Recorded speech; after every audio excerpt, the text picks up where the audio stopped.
Morning, guys. Oh, today's gonna be a good day. We got a lot of work to do. However, we do have something pretty cool happening today. Let me see if I can. Some reason this is not working, right? All right, there we go. So this morning we are doing a co-hosting stream. For the first time ever, I'm gonna get a chance to do this. So I'm so looking forward to it.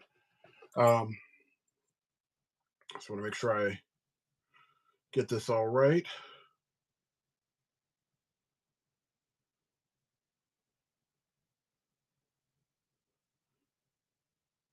Just want to make sure that when I do it, so it says go to co-host, start your live, tap on the username in the chat, and select invite co-host. Okay, cool. Seems pretty easy. All right.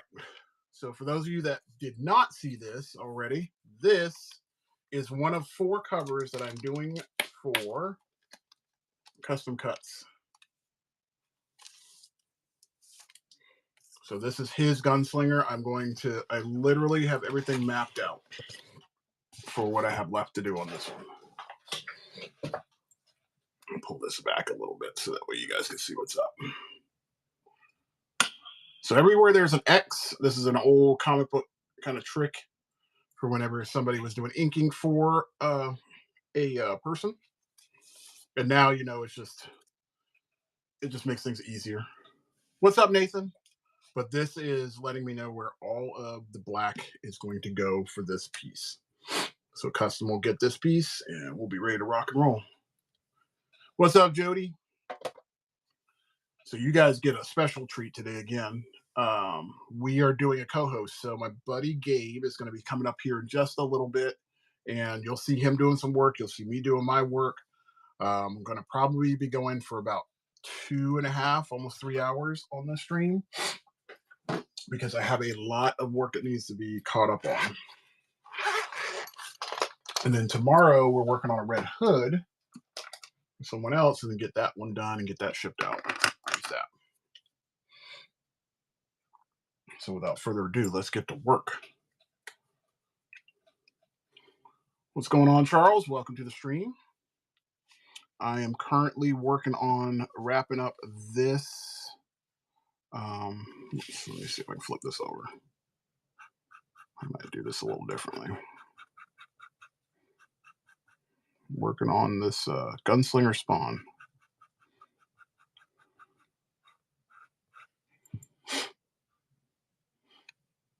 Yeah, definitely doing it on a Spawn book.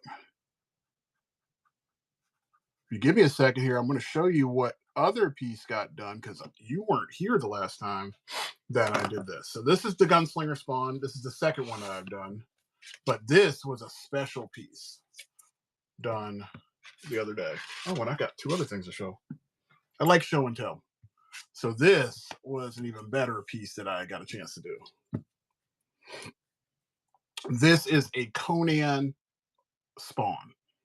This was commissioned by someone, so it's a pretty fire piece. I think it's just very unique in its design.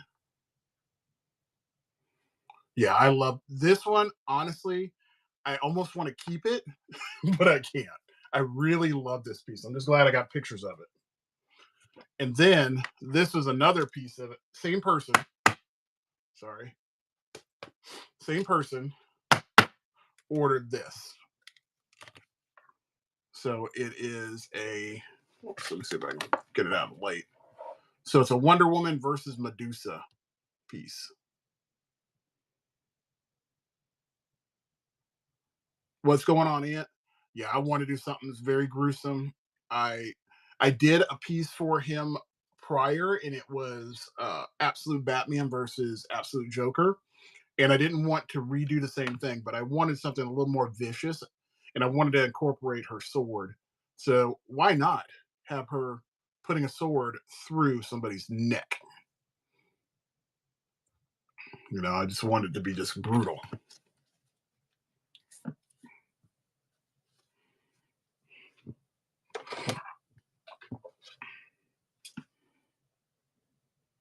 Oh, cool. Somebody else is on there. Cool.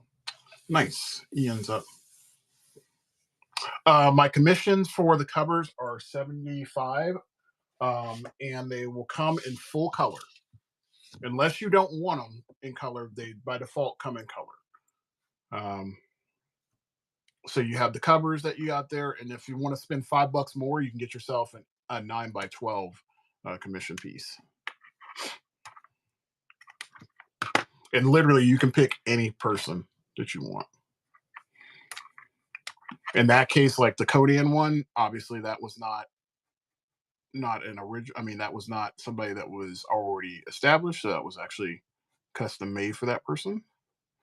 And as a bonus right now, and this just popped up, you're not only going to get a cover when you do it, you actually get a sketch to go with it. Like it's a random sketch that you get with the cover. So you get it's like a 2-for-1. Now the sketch won't be in color; it'll just be like just a regular sketch.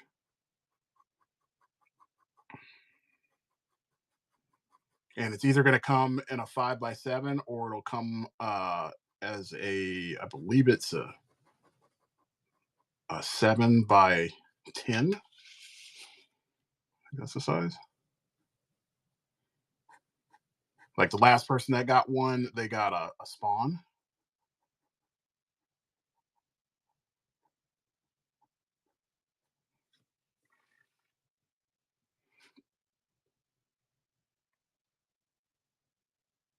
Yeah, I mean, I'm down to do anything. Anything.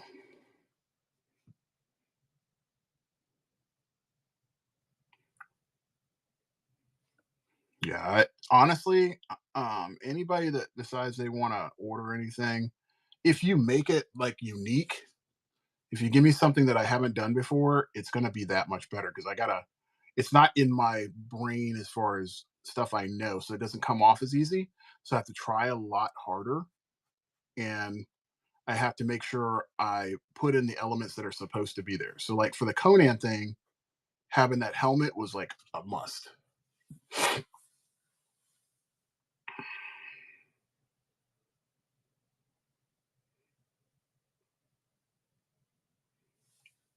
Oh no no! Oh, it doesn't have it doesn't have any of the comic covers. It should.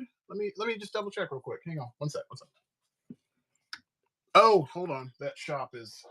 I apologize. That shop. Um, I did not add it to that, so I apologize. Let me just jump over there real quick and add that to it. I did not realize it. Let me go to my inventory, and I'll add that to the show right now. Should be easier to do it on the computer. I am so sorry. That is definitely on me.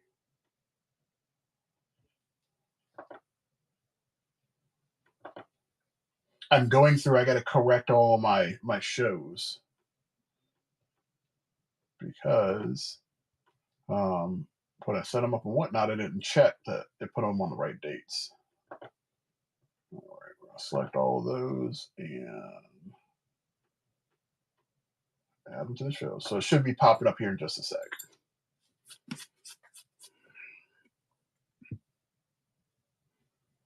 Thank you for letting me know because today is going to be a co-hosting day, and it's important that I have that on there. That would be important. But yeah, we got a lot of things that we got going on right now. Yeah, I'm definitely doing a much longer stream today because I'm trying to get cracking on these covers. This is one of 4 covers that I'm working on right now. And then one day I'll get back to these. So those cards will be popping up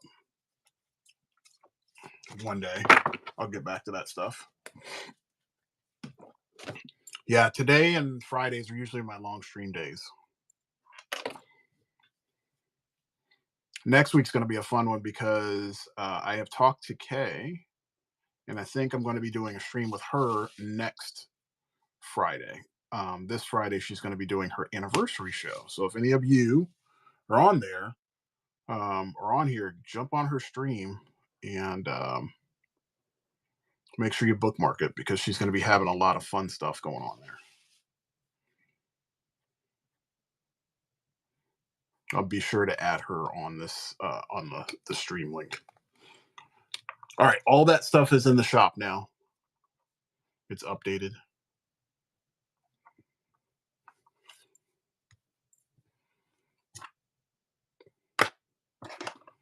Yeah, I should be cruising through these pretty quickly because all of these are not color. This is one of those rare times that I get a request not to do color. A gentleman by the name of Custom Cut, see you on here as well. He and I have talked about doing some collabs, and he's asked me for some very unique ones. We just did a spawn about 3 weeks ago that was just like chains and whatnot. It looks incredible. The other ones that I have on tap for him are Deadpool. I'm going to start the Weapon X today, and after the Weapon X, we're going to do Omega Red.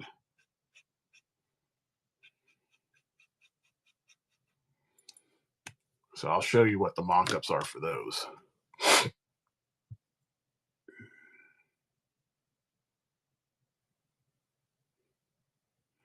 Oh, shoot. If you need me to do a Wolverine or a Spawn based Wolverine, I can definitely do that. That is not going to be a problem. I will rip that apart. So let me show you. Where is it?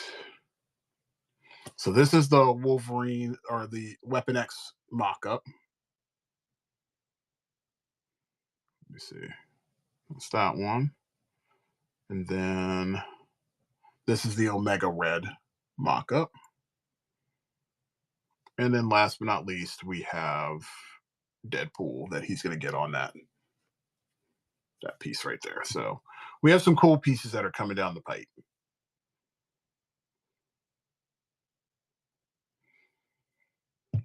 Super duper excited.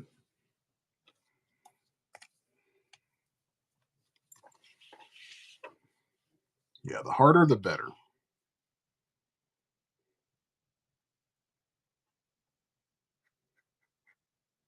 I try to make sure that I spend plenty of time kind of figuring out what is going to look best. I try not to duplicate poses as well. And the most important part is not making my stuff look stagnant. I really want it to move. Like with this piece, the goal was to make sure that like the lapels were really big. The coat moved around properly. Those were the big elements.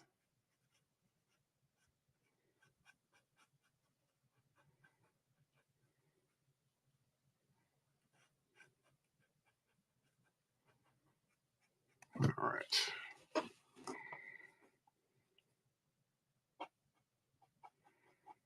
Probably put some music on here in just a minute. Just want to get the basics of this done.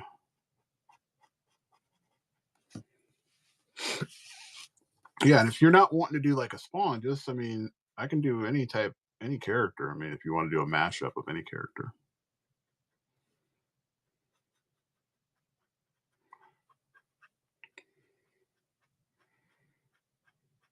At one point, I did a Mickey Wolverine like years ago.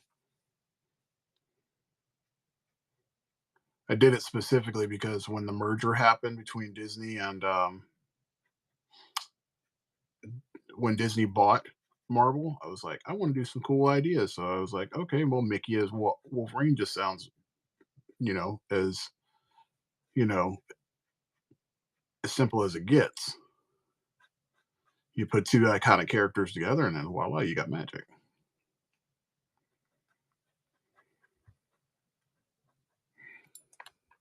What's up, Bruce? Good morning.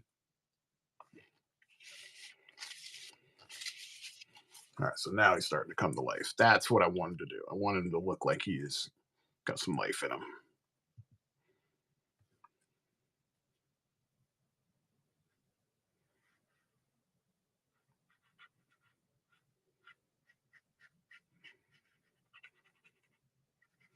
Now, the big part is that on these, I have to do these chunky lines on here, so I will be going back over the thinner stuff to give it some depth. the custom likes to have areas, big areas that he can cut out. So like when he does this, I'm pretty sure like he's gonna grab this cape here because what he wants to show is when he cuts it out, you get this beautiful stuff in the background.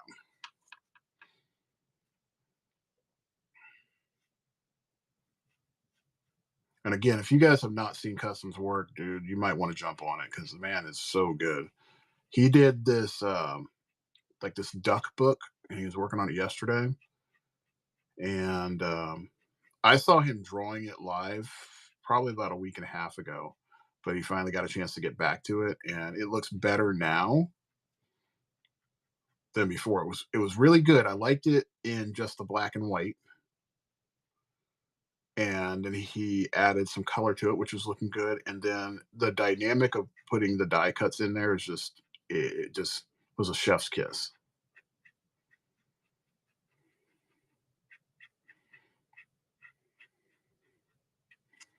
I almost want to commission him to take like a gizmo duck and do that die cut with it and see what he does.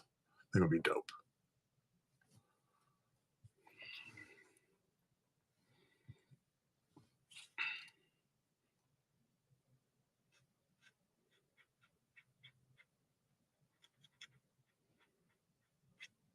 All right, so let's think like Wolverine, right? So Wolverine spawn could be cool. Um, you could do like a Wolverine Viking. That would be cool.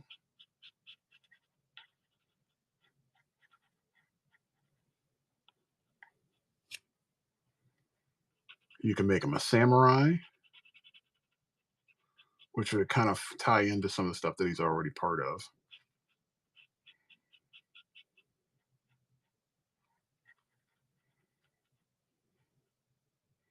We could do like a zombie Wolverine.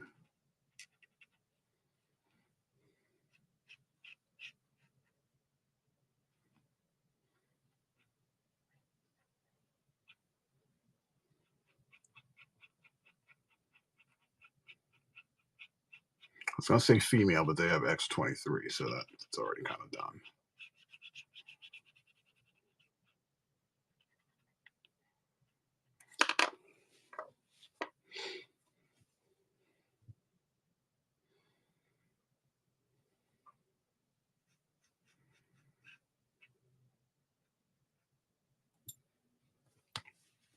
So it could be anything, literally anything.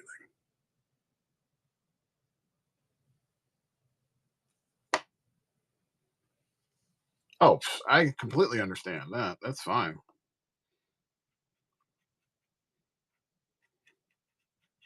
Look, I get it. I don't do any big purchases without my wife's like no knowledge.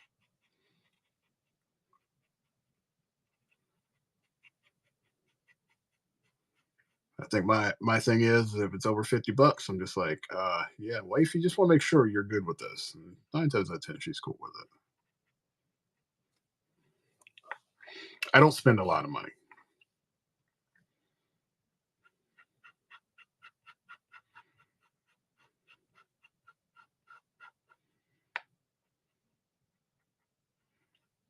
I just realized probably over these last 5 6 years that I don't really want to collect a lot of stuff. So when I do buy things, it's something that has to be meaningful to me.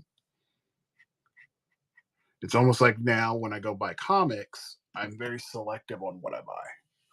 There you are, sir. Perfect. Let me get you up on here.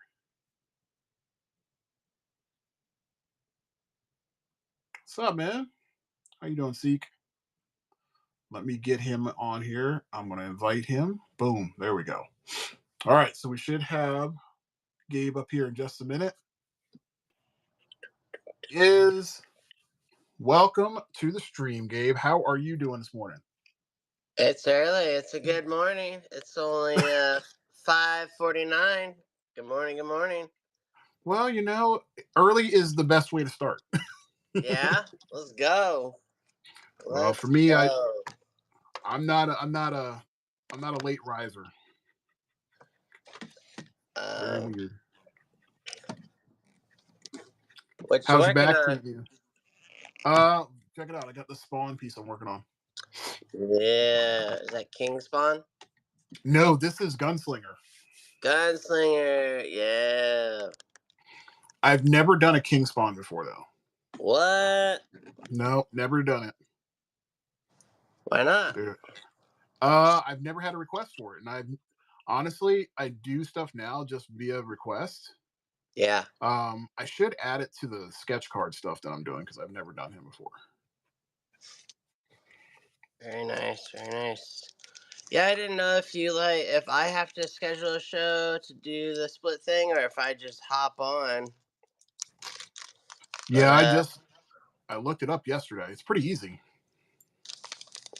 so yeah, right now it just shows like your cart. It Hmm. doesn't show my cart. And so um, but yeah, I thought I would finish working up on this Invincible card since it's Invincible month. Um, Yeah. and then I have this Hercules piece to get done for someone. This started out on a yellow substrate. So I started offering these to artists where they can get this packet.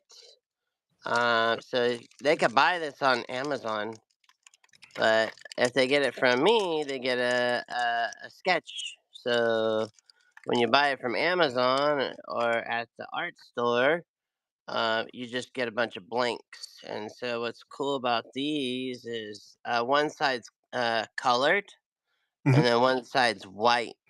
Oh, that's And dope. so they got some real nice bougie ones where you can like get like all kinds. There's like gold that looks reflective, but I don't have one of my stickers in front of me. But like you could put like your sticker on the back here, Hmm. and then draw on the white side, Hmm. or vice versa. You could put your your branding sticker. In this case, it's this person's on here selling comics, and then do the art on that side. So That's pretty dope. uh, yeah, yeah. So I thought for fun, for this one, the on this card, it's it's got these cool bougie like leaves here. I like that. And so my little Halo sticker will go here when I'm done, and then we got Hercules on this side. And so That's gonna look. I and then I'm thinking with Invisible, he needs to go just a little bit further. He's not quite there. And Hmm. so this one I'm using the watercolor markers. Okay. Very cool. Yeah, I haven't. I got to do it Invincible for this month. It's a big month, especially going into next week. I think I might just do like a series because next week starts the show. Yeah, yeah, for sure. I mean, it's fun. It's fun to do the theme things, to change it up. Um, Here's a sketch cover I was working on last night. A client on here. Do you mind if I share these things? No, that's why I wanted Okay. to go ahead and get you up on here so some people can see both sides. Just to give you a heads up on here, so people can still can order stuff. So they just got to go into your shop, or Okay. they can hit the swap button that's sitting, right on their screen, and then they'll be able to see your shop. Nice, nice. So I got a bounty hunter sketch cover, Dope. and so right now it's been treated, Hmm. so that this sketch cover will now act like watercolor paper, Oh, nice. and so I take this stuff and I put it on there. This Daniel Smith transparent watercolor ground. So it's kind of like Like the gesso. yeah, it's like gesso for sure. So this one's transparent, which is nice because you have the logo and everything. Or even if you started to do a drawing, like I could put it onto this right now. So the reason why I used it on that bounty hunter one, because that bounty hunter one is not a new cover, so I don't know how long it's been sitting in someone's storage or whatever. So Mhm. this ensures me when I put this on there, it'll act like this nice watercolor paper. That's perfect. That just Smart play. eliminates some variables. Here's the sketch. So I start out with like a rough kind of like guideline. I'm not like super cool. You guys like Marcus. Marcus just straight up goes on there. I have to have a little more control. So here last night I was showing the client. The client wanted to see it produced. So we created this, and then I like the tracing paper because I can look at the reverse side. Just um, Ryan Benjamin says that it should look good both ways. Like Yep. you look at it this way and look at that way. And so then what I'll do is I'll actually flip it. So now when I take the tracing paper here, I'll flip this one around like this, Hmm. and then I'll take the new tracing paper, and then I'm working on here. So we dived deeper into this gun last night because this gun in his wrist was just not working for me. So I was showing him how he could build up like the gun like 3D by just simply drawing a box. And so now, since this is reversed, when I finish with his wrist, I'm gonna get these two working, and then I will flip this over, and then all I gotta do now is lay this on top of the comic cover and take my fingernail and just rub on here and to transfer it, and then I'll clean it up one last time, and then it'll be a full-on painting on that cover. Nice. It's a good process. I like it. Yeah, it's a little bit more because it's got to be painted as opposed to sometimes on here we get to just do some nice sketches or inkings, and that's fun too. Um, but hence the painting with watercolors. Hmm. But if someone is on here and they want me to do a character for them, I have right now. You can get a black and white on this guy here for 25, or we could do a color, and that could be any character of choice for 50. And so There we go. if there's no takers, I think I'm just gonna do a real quick, nice little warm up with Batman on this one. Perfect. What's up, Joseph?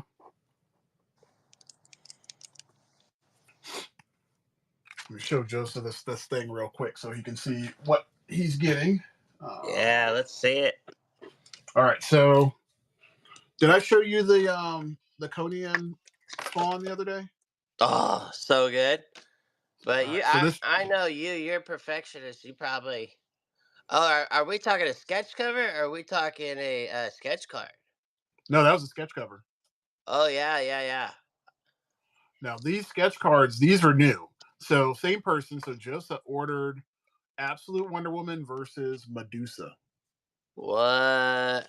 So we did this.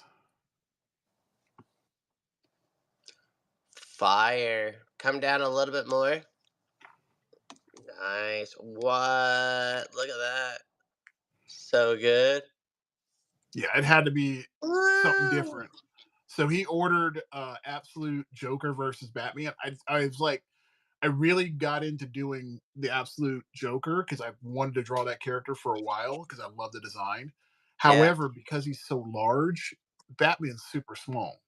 Um, so with this one, I could literally like go like crazy, and being violent with it, I was super stoked. I Uh, wanted to have her head either severed or her just like stabbing right into the back of her or somewhere inside her body. So it had to be violent. that's so good. And I'm so stoked because, you got that repeat business. And, you're right. Once you hop on here, like people, they get all excited. And then it almost reminds me when I did tattoos. The person was telling me what they wanted for their next tattoo when they were getting their first one. Yeah, yeah. I'm waiting for so Joseph and have been talking, and hopefully, if everything goes right, maybe I can convince him to let me do a absolute Robin for him. Hmm. Ooh. That would be dope. Has there been an absolute?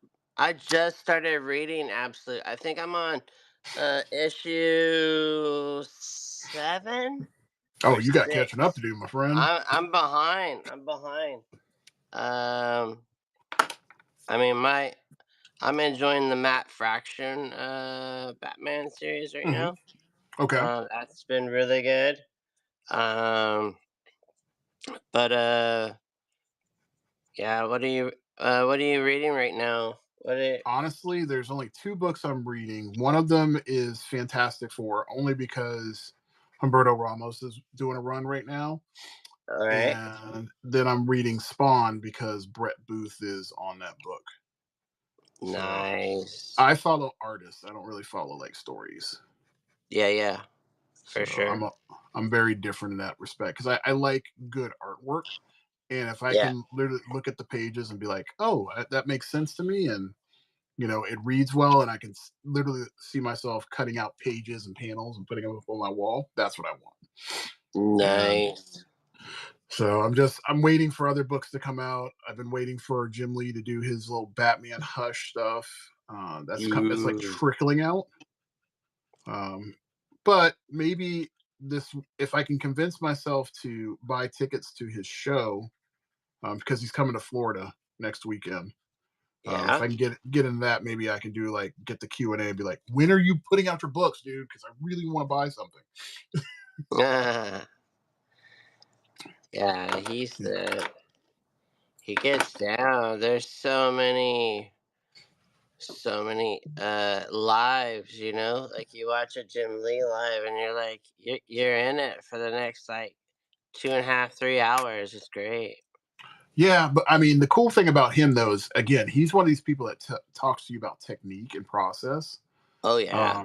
If you go back and watch like his Twitch streams and stuff like that, Yeah, yeah. especially during like COVID when he did that whole run for like every day, he So is good. so pristine. Yeah, I he's like a that. He did that one with the Joker's laughing with the yep. candy in his hands. Oh, Hmm. so good. It's like Yes, fire. he's one of the goats. And anybody that's seen him from the get go, I honestly feel like his old stuff is better than his new stuff. So when I talk about that, like his X-Men runs were probably my favorite Nice. of all time. Every time I go back, I'm like, man, I wish I could see comic book creators doing what they did back then because it was just so Right? different. I'm not really big into this like realistic art stuff. Uh, I've said it many times on previous streams. A lot of artists can be like amplified by the digital art. You can really tell an artist if they can do black and white. If they can do that, you see how raw it is. And I feel a lot of artists lose their quality when they go digital. I really do. That skill is kind of lost. That texture is lost. So hopefully that'll be something people can kind of learn how to replicate via these digital products. We'll Yeah. see. I don't I know. I don't know. When I start drawing on the iPad, I kind of feel like I handle it a little bit different, and so like there's a code, just it's like it's no different than for me. Like if I go to a church versus if I go to the library or if I go to a concert, there's like these different codes Mhm. around this like element, and so when I like have a raw pencil in my hand and a piece of paper, you know, it has like a different code. It feels for me, and so um, I feel like if I want more work, I will have to like do some digital. Um, but I'm trying to hold out as much as I can for the traditional stuff. Yeah, I mean, I like the mix.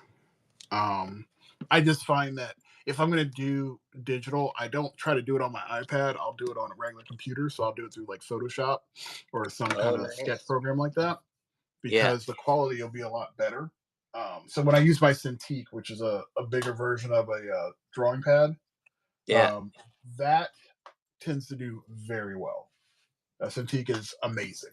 It's a game changer I was because it's surprised at how many people though are getting like actual card commissions and they're using Procreate.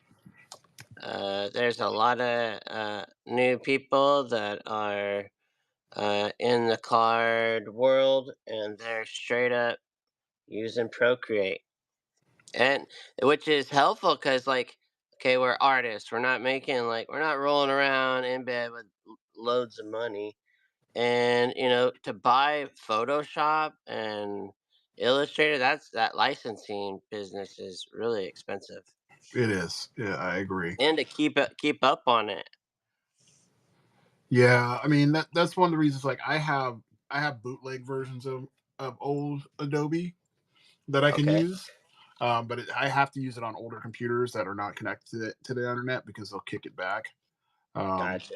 but I found that works out really well. So I have like an old version of like uh, Photoshop CS3, and that one Okay, works still.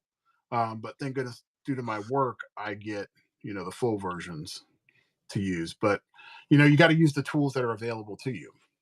right. Um, I don't advocate for Procreate. I think it's a good program, but there's other programs I would suggest better for your iPad. Like what? They have this program called I think it's called Sketchbook, Oh yeah, and that program has a cleaner version of like pens and pencils. They don't pixelate as much as Procreate does. I have heard of that one. Yeah, I've used that when I used to use that on my Samsung Note for the longest because at that point in time they didn't have Procreate wasn't something I had available to me, Yeah. so I had to find something that was equivalent, and it works well. It's very user friendly. It's made by Autodesk, so the company that does what is that AutoCAD. They made the Okay. program, so Yeah. it's very user friendly. Um, but again, I'm not a person that likes stuff super pixelated. So for me, when I went to Procreate and I was like, oh man, I'm going to get this, I started drawing with it. I'm like, I hate this. It is horrible. So everything I do has to be at a super high resolution so that way I don't see the pixels. Yeah. Um, Nice. but I'll always go traditional first and then I'll go to digital second, only because that's how I learned how to draw. Same here. I There wasn't computers were around, but they weren't like I mean there was like Adobe Photoshop um in Corel when I was like a senior in high Yep. school.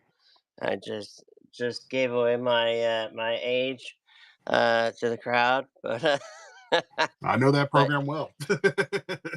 but I would have just a pencil in hand just to be quiet, be seen and not heard around a lot of adults that I was around, and so uh, it was very easy for me to entertain myself as a child to Hmm. draw.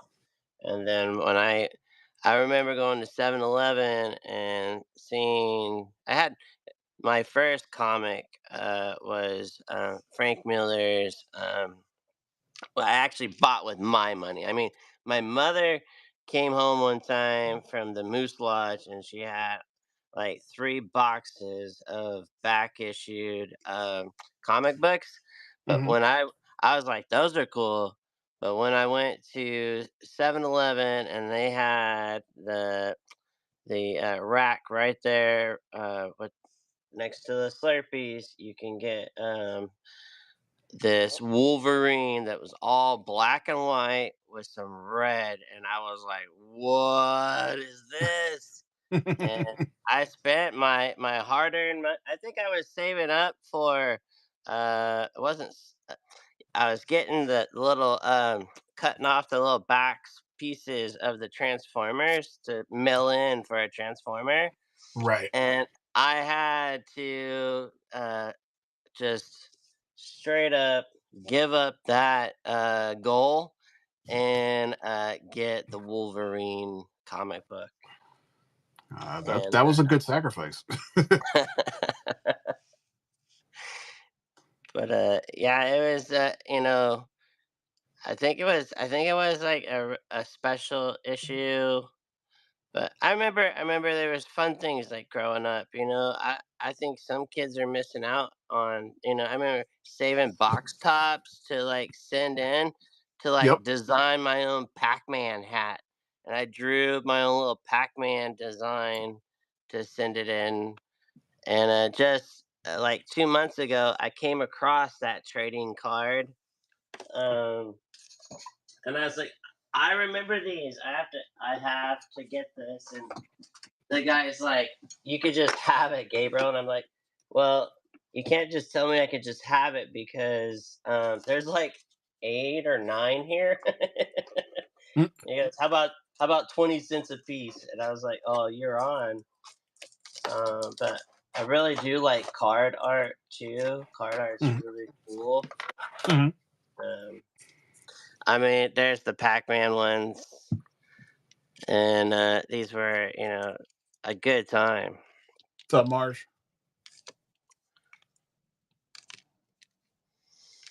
So simple and Maybe. clean, but it's on one of the backs. It's send in your design. Yeah, like those are the good old days. You could like save your little stubs. And Mhm. oh, there's the hat one. There it is. Design your own Pac-Man.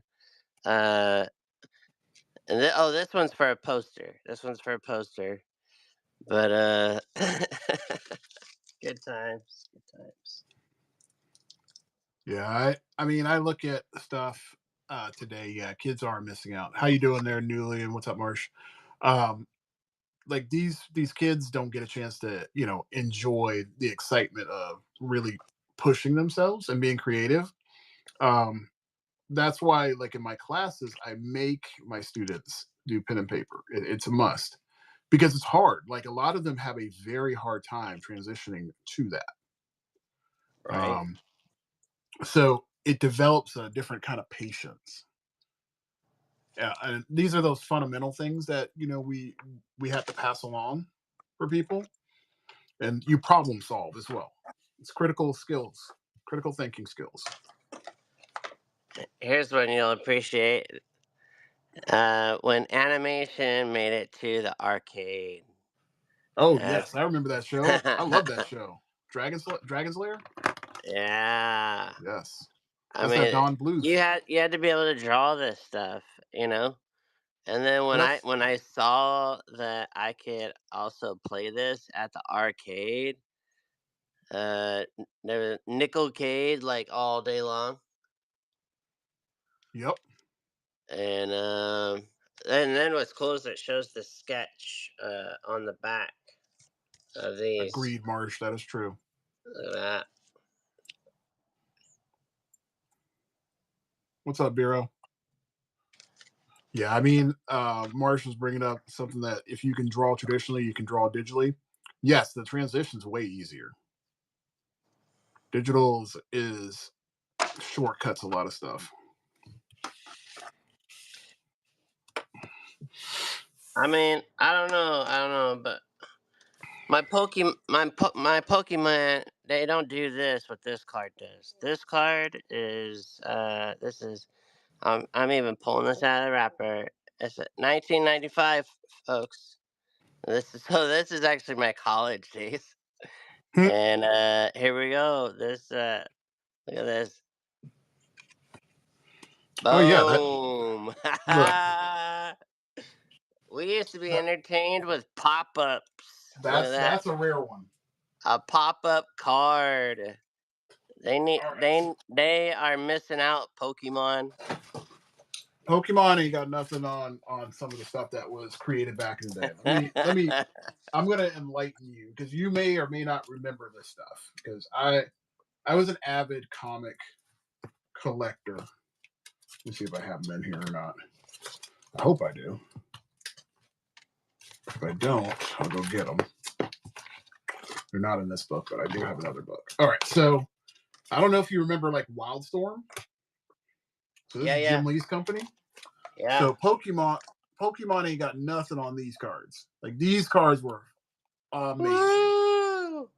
Like these were just crispy. I mean, this is just one of the pieces. So this is a Jim Lee piece. That bad boy is all metallic. That's fire right there. It is a beautiful, beautiful piece. Like I have never. I still cards. I knew you had some cards. Oh, look, there's certain cards sets that I have. Like I still have the Spider-Man set that Todd McFarlane did. Basically, it was just those cutouts of the first 12 books that he did, 14 books he did.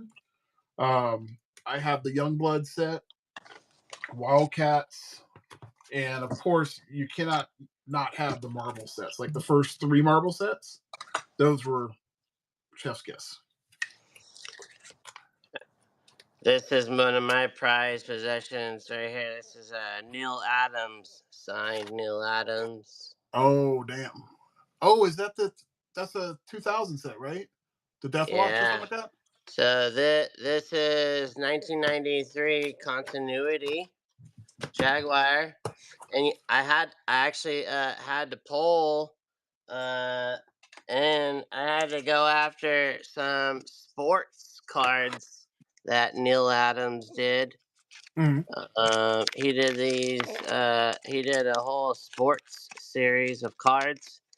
You know, because sometimes when he wasn't doing comic books, he was doing other stuff to put braces on his kids' teeth and stuff. So I can appreciate some sports cards as well as non-sports cards. Hang on for a second. Let me grab my other book. Well, you go ahead and keep on talking. Let me grab this other book real quick.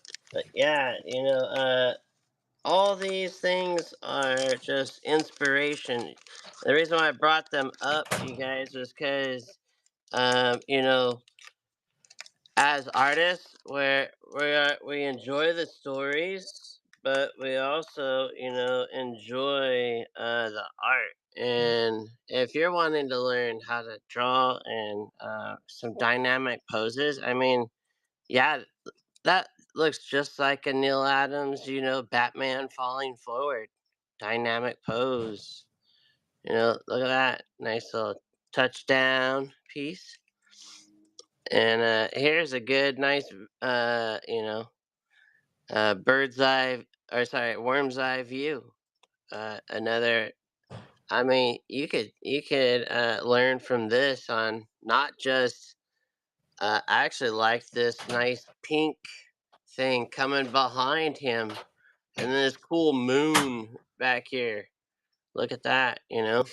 So yes, I'm in the realm of the non-sports art collecting inspirational things, but there's also some good sports art cards out there. All right, found my cards. But this is a movie that I could watch every day. I don't know what it is, but this is a good one. I don't know what that is. This I've never is seen that before. a 194 out of 88. All right. So I don't know if you got any of these, but these are when I say people don't have access to a lot of cool stuff. This is one people, unless you bought the book, you would never have Come that. down a little bit. Like you would never have that. You got to get the comic to get this wizard cards. No, Yeah. you'd have to get the wizard book to get this card. There you go. That one There you too. go.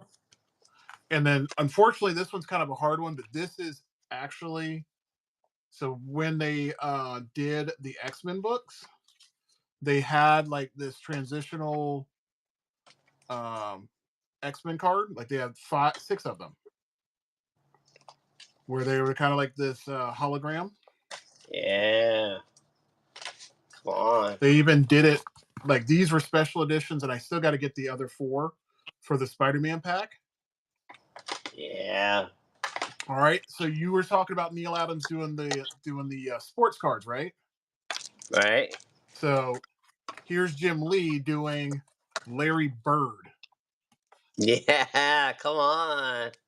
Okay. Woohoo. And then you were talking about the other ones. I don't remember who this is. This is Manon something. I don't remember her name, but there's one right there. Nice. Yeah. And those are like So, 90s. That cracked ice. yeah, absolutely. I mean, those cards are rare birds. I rarely ever get a chance to pull those out. And of course you got your Batman ones that you were talking about. I didn't even realize I had this, but I don't know if yours is the same one as this one, but this is the Two-Face one. 1979 right there. I've never opened this up. Like this thing is still unbroken. Never opened it up. These cards are when I was back in Vietnam. You were in Vietnam? No. I But these didn't think you were that old. the kind of trading cards that would come in your cigarettes.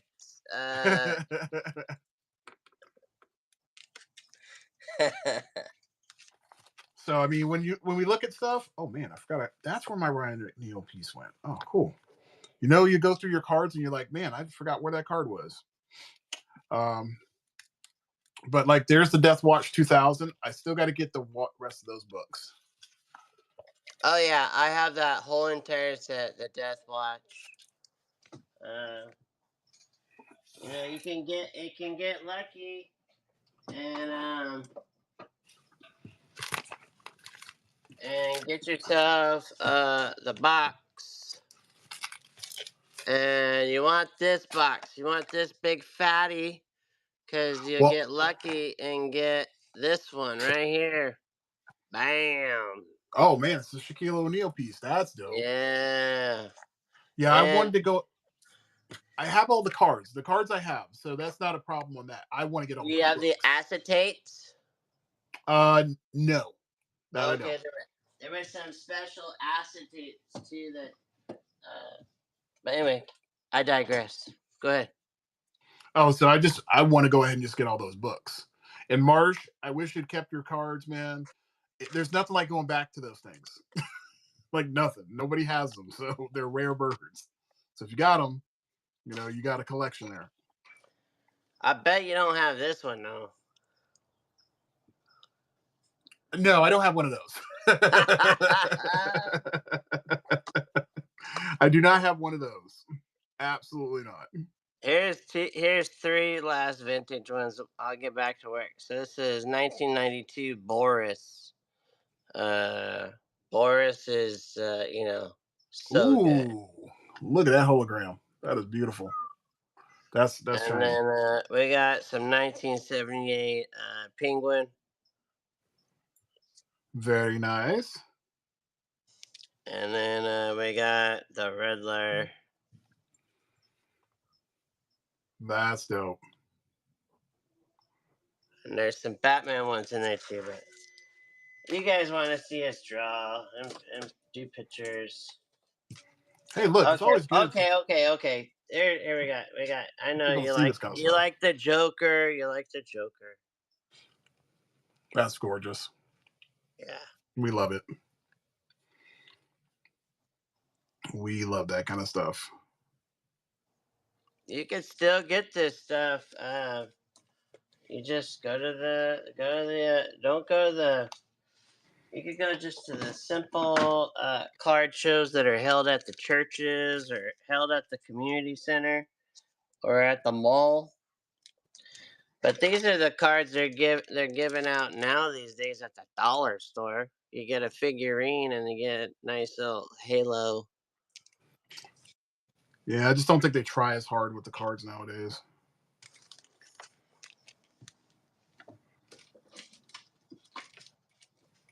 I think the quality's not as good. It's all cardboard. Well, I mean, I feel like people just aren't as hungry. I w- Oh, yeah. I feel like when I look at Pokemon cards now, mind you, I look at a lot of Pokemon cards, and I like them. I like the oddball cards, the cards that don't make any money, because Right? the artwork is just amazing. For sure. Um, so those are the ones I prefer. Those are the ones that people really took some time to figure out. They weren't simple designs, but they're the characters that people just don't like, so Right? they don't make a lot of money off them. But those for me are the cards that I'll pick up. Be like, give me that, and they're like, it's not worth anything. I'm like, I don't care. It is to me because Yeah. I like the art. Yeah, I had one the other day. It was a Bengram and it was a gold card. Mhm. But it wasn't like the one everyone wanted. And the guy said, "Hey, I bought like two cards. It came to like not even $2, just because I liked the art." And I go, that uh, it was like Psylocke or someone too. And I go, I haven't done her yet. And he goes, "Hey, well, take your pick out of those two." And then he goes, "And I want you to have this Ben Grimm, like." And he had $10 on it. I was like, "Dude, you can't just give me that." And he goes, "No, nobody wants this one."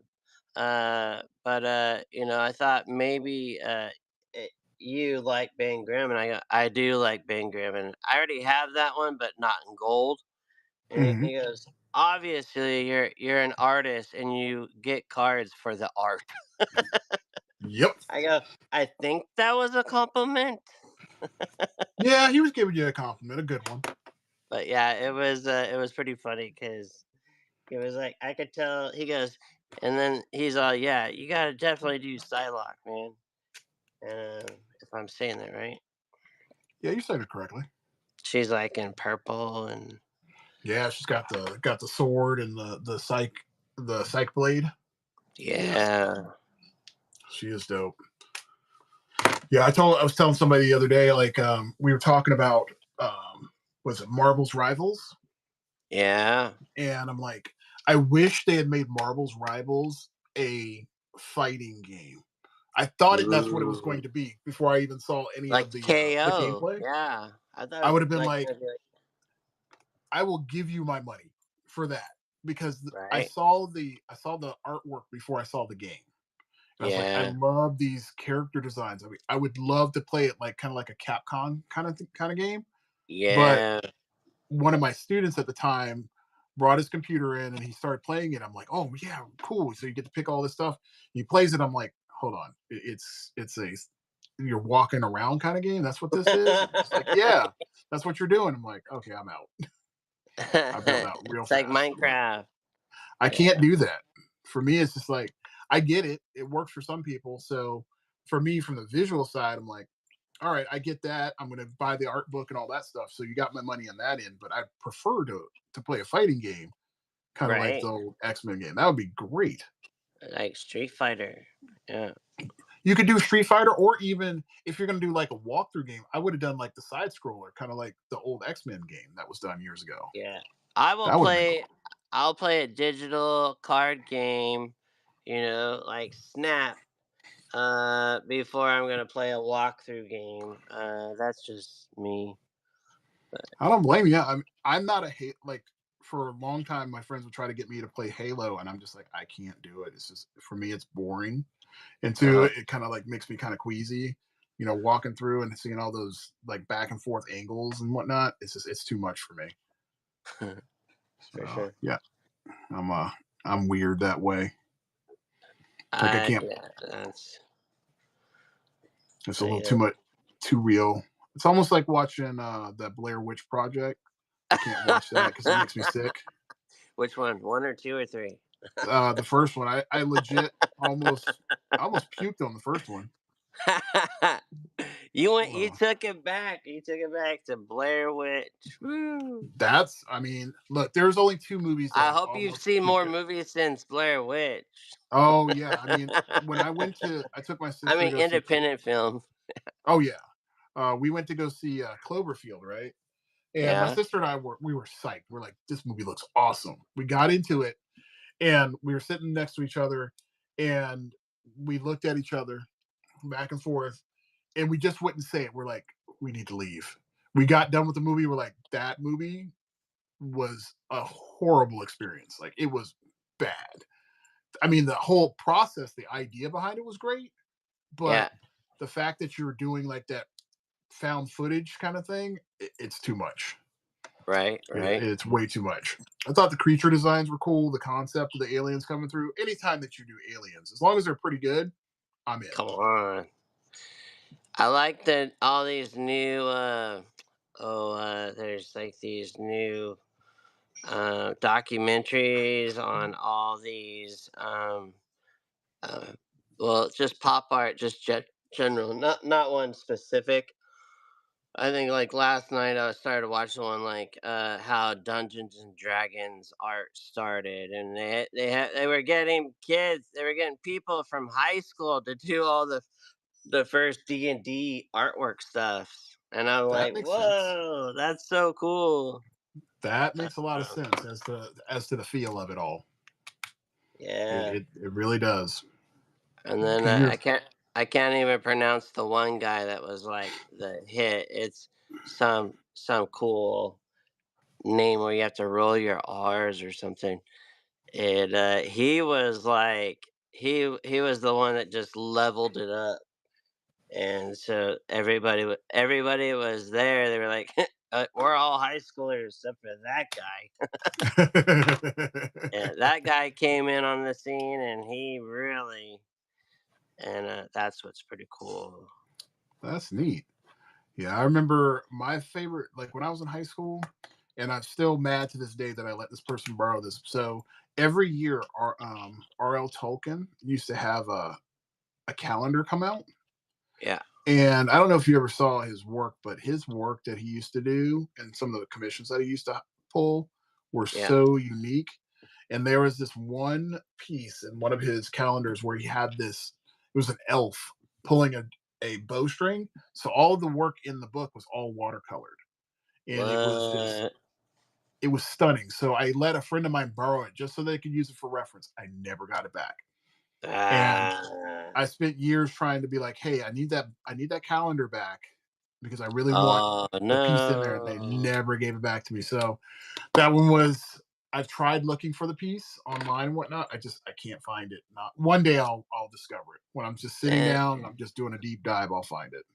and it's because of those people is why we don't get to share Apple Music.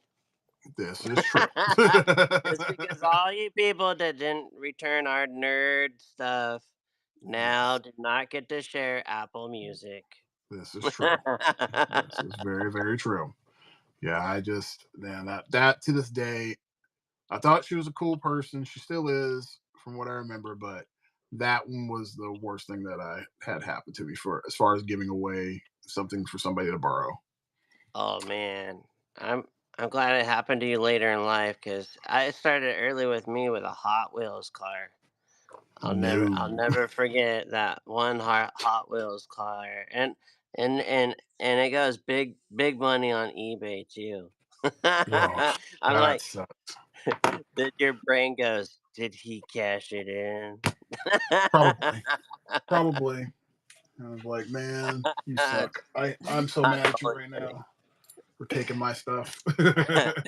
You set the bar. You said the one I never forget. Yes. I don't have an issue with people borrowing things. I just want to make sure they get them Right, back to me. right, That's it. I right. mean, Just give it back. yeah, I mean, for example, like I one of my friends, my buddy Andy, like he's a big comic collector. He got me into this book.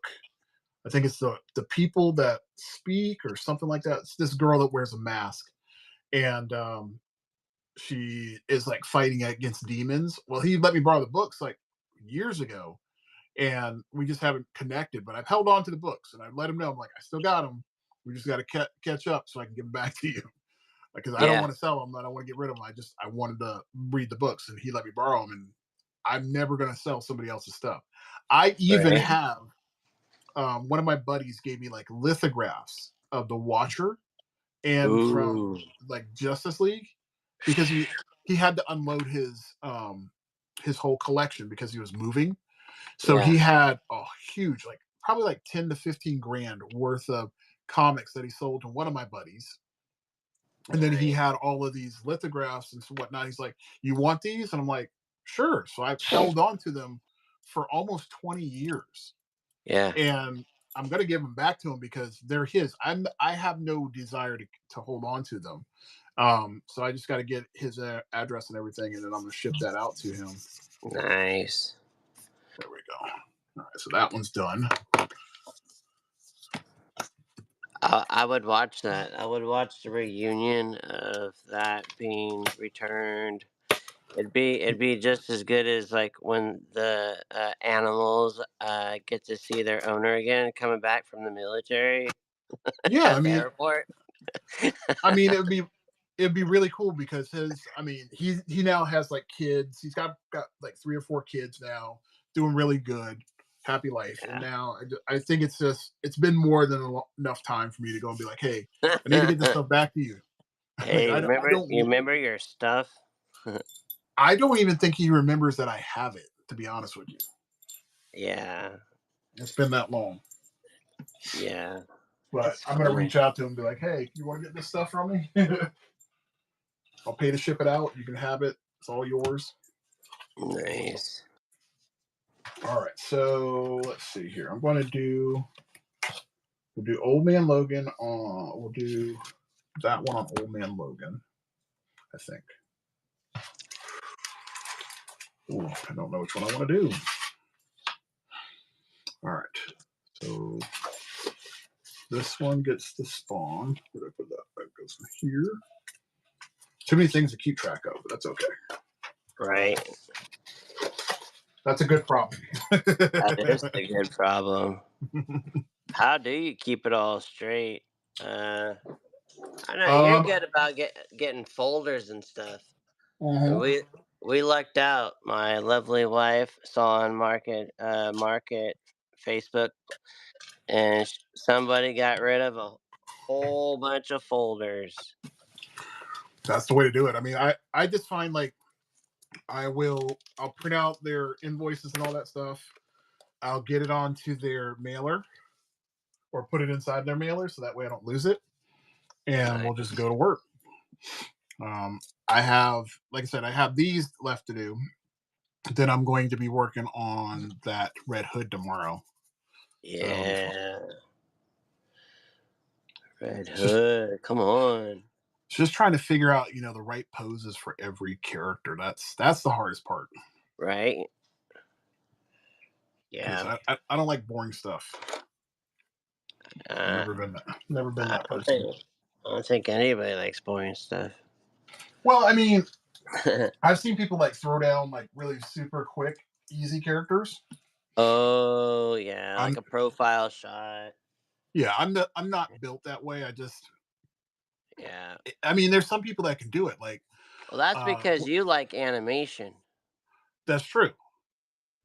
That's very true. Like, I just saw this. Like, Todd Betts is. I mean, I don't know if you've ever seen his work, um, or Todd Beats, but he does Yeah. stuff like this. That's really cool stuff. But he makes it look really dynamic. No, Not a Todd lot of Beats people. is a He's a real dude. He's real nice. He's a very sweet person.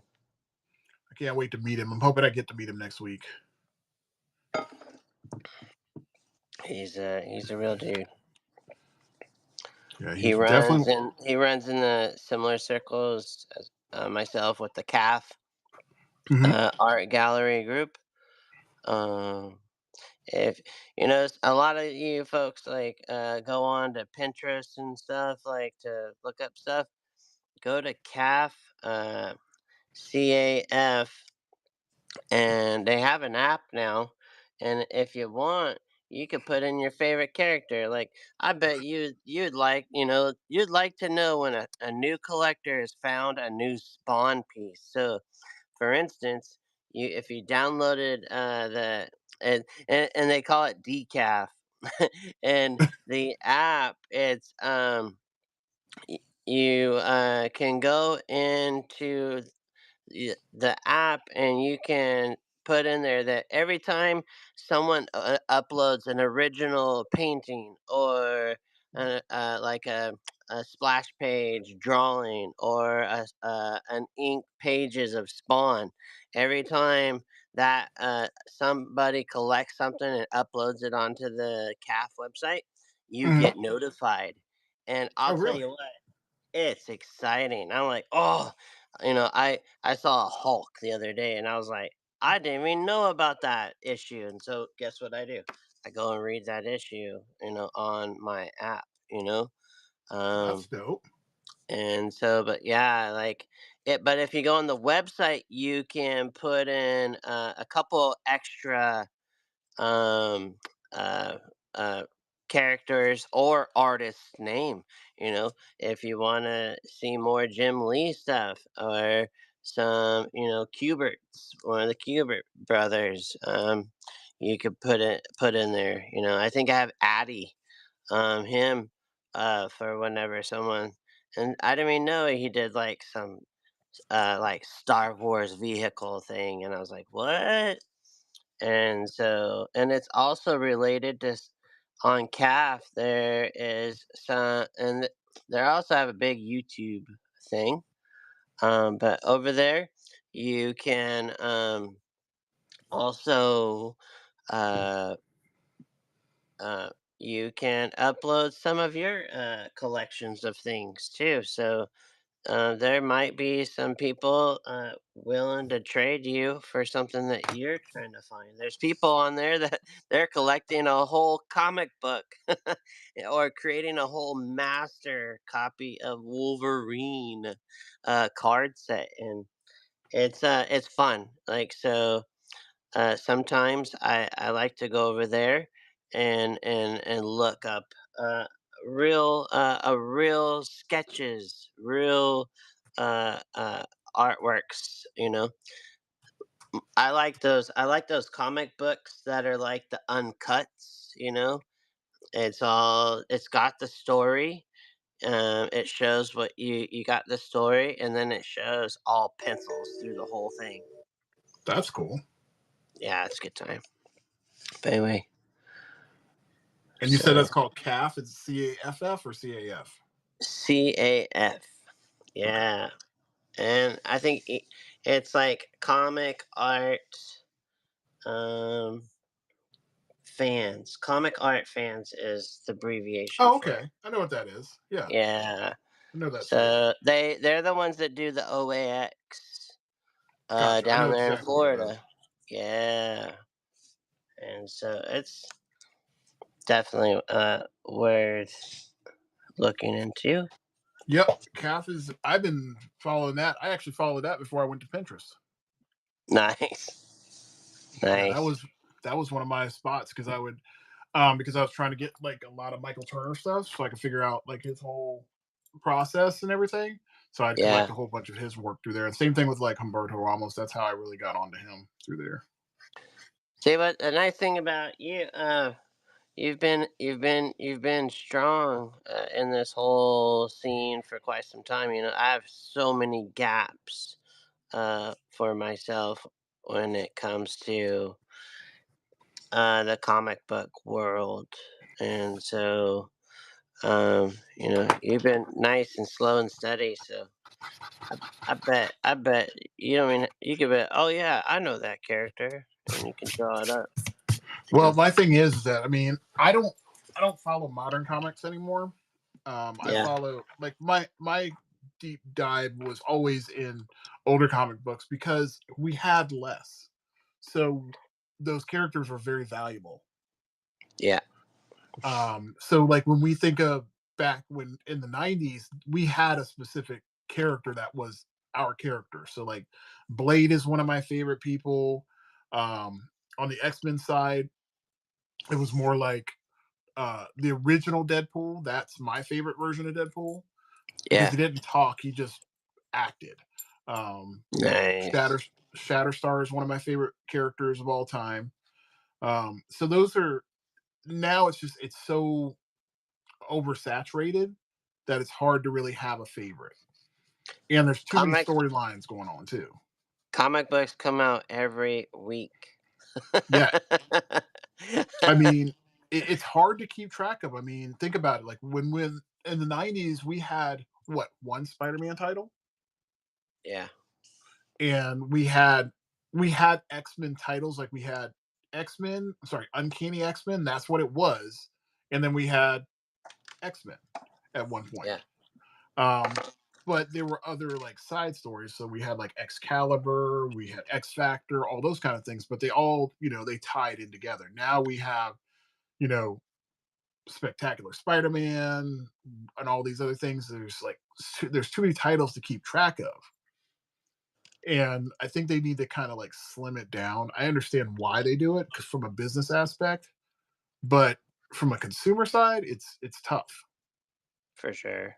I mean, you could spend $100 in 1 month in just one trip. It's Oh crazy. my gosh. Oh my gosh. Like, yeah. But it is a good time right now to be a comic book reader and a collector because, there's just so much. Absolutely. And then Whatnot is killing it. Whatnot is killing it as far as they are putting,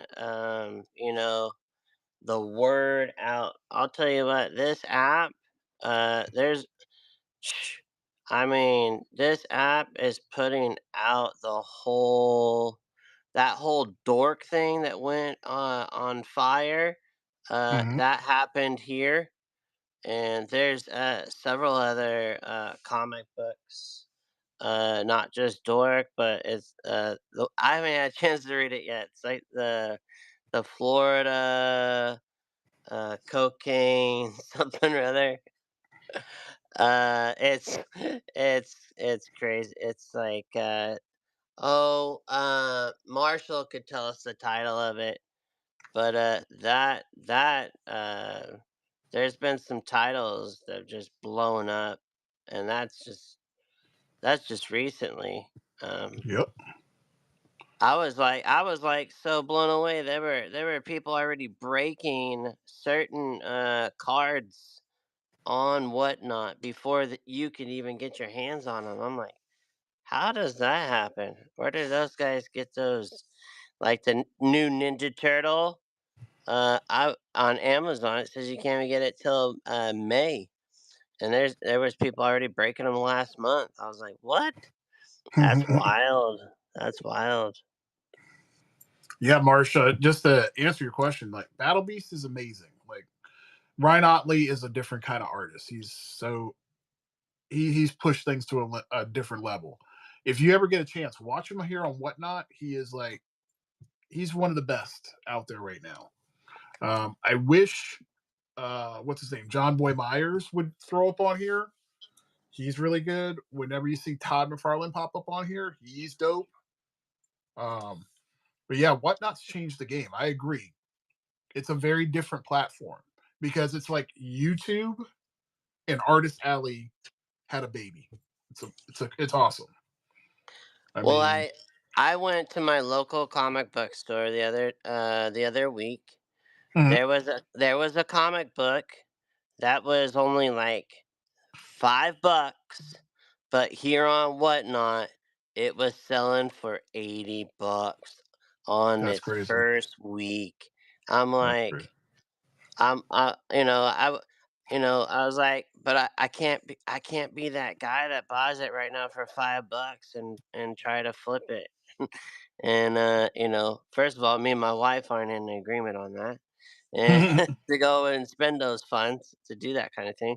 And then second of all, like I'm one of the artists, so the same thing with cards, sketch cards. I asked some of my buddies, I think I saw your card on eBay, because his signature on the back of the card. And he said, "Yeah, that's my card." And I said, "How does that make you feel that your card just ended on eBay for $1,400?"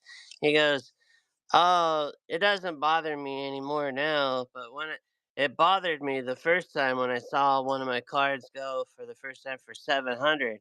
And I said, "Well, what was going through your head?" He goes, "Maybe I didn't do the card good enough. The guy didn't want to keep it." I was like, "Oh, dang. You went Yeah. there. You were like, "Oh, my card wasn't good enough." So we kind of decided, hey, you know what? A couple of us are like, let's make cards and art so that people go, I don't want to. I don't even know if I want to even tell people I have this card because it's so cool. And Yeah. so that's the new the bar. Like let's do some art where people when people get it, they're not even thinking. Let's flip it. Yeah, I mean, I have look, there was a girl that I used to follow years ago. Her name was Danielle, I think Danielle Diamond or something like that. So I'd met this person in 2011, and she would only do like thick women. They were curvy, but she had such a cool style. Like it was fun. Like it wasn't specifically they were all like super heavy. It was just more like they had like this 20s and 30s look to them. So they had curves Nice. and they were just very beautiful. So she would do sketch cards before sketch cards were really like a thing. Yeah. And I literally reached out to her. I'm like, "Can I get that card?" She's like, "I can't give it to you because I already sold it." I'm like, in my head, the concept didn't make any sense to me. I'm like, "Why did you not keep that? That thing is awesome." And then she's like, "I don't keep any of my stuff. If I posted it, it's already gone." And Yeah. she was just that good. So now she does really well. And actually her name is Danielle D. So Loud. That's what her actual name is as far as an artist. And she is so just phenomenally talented. Just a fun character designer. I don't know whatever That's happened to her, cool. but she used to kill it. That's cool. I was looking through some YouTube videos because I was trying to find some stuff on people like you Mhm. that have also streamed about whatnot and selling their sketch cards, but I don't see any of those people on here anymore that were doing some kind of art or sketch cards other than you. Which was, I was just looking that up yesterday, and I was like, wait a minute, like, um, so some of these people came and what? Did they make it big and go, or did they go back to their 9 to 5? Like, Well, so, I mean, some of the people that I know that they don't have the time to do it and stay yeah, consistent. Like I have a buddy of mine, his name's Chris. He does Chris Draw stuff. all right, He does sketch cards and stuff like that. The only problem for him is because this is not one of those things that is a major thing for him. He just all right, jumps in and out, so there's no like consistency. So, um, gotcha, like ye- like yesterday, I just saw that he did a stream. I had no idea he was doing one. gotcha, And that's one of the things. Like for him, I told him, I said having that consistency will make it easier for people to track you and find you and do all that yeah. stuff. He can't make the time to do it because he's got a family and he has other priorities. And I think that's the same case with a lot of these other artists that are out there. Well, and like yourself, like and myself as well, like some of them have their regular job teaching Yeah. and like custom cuts.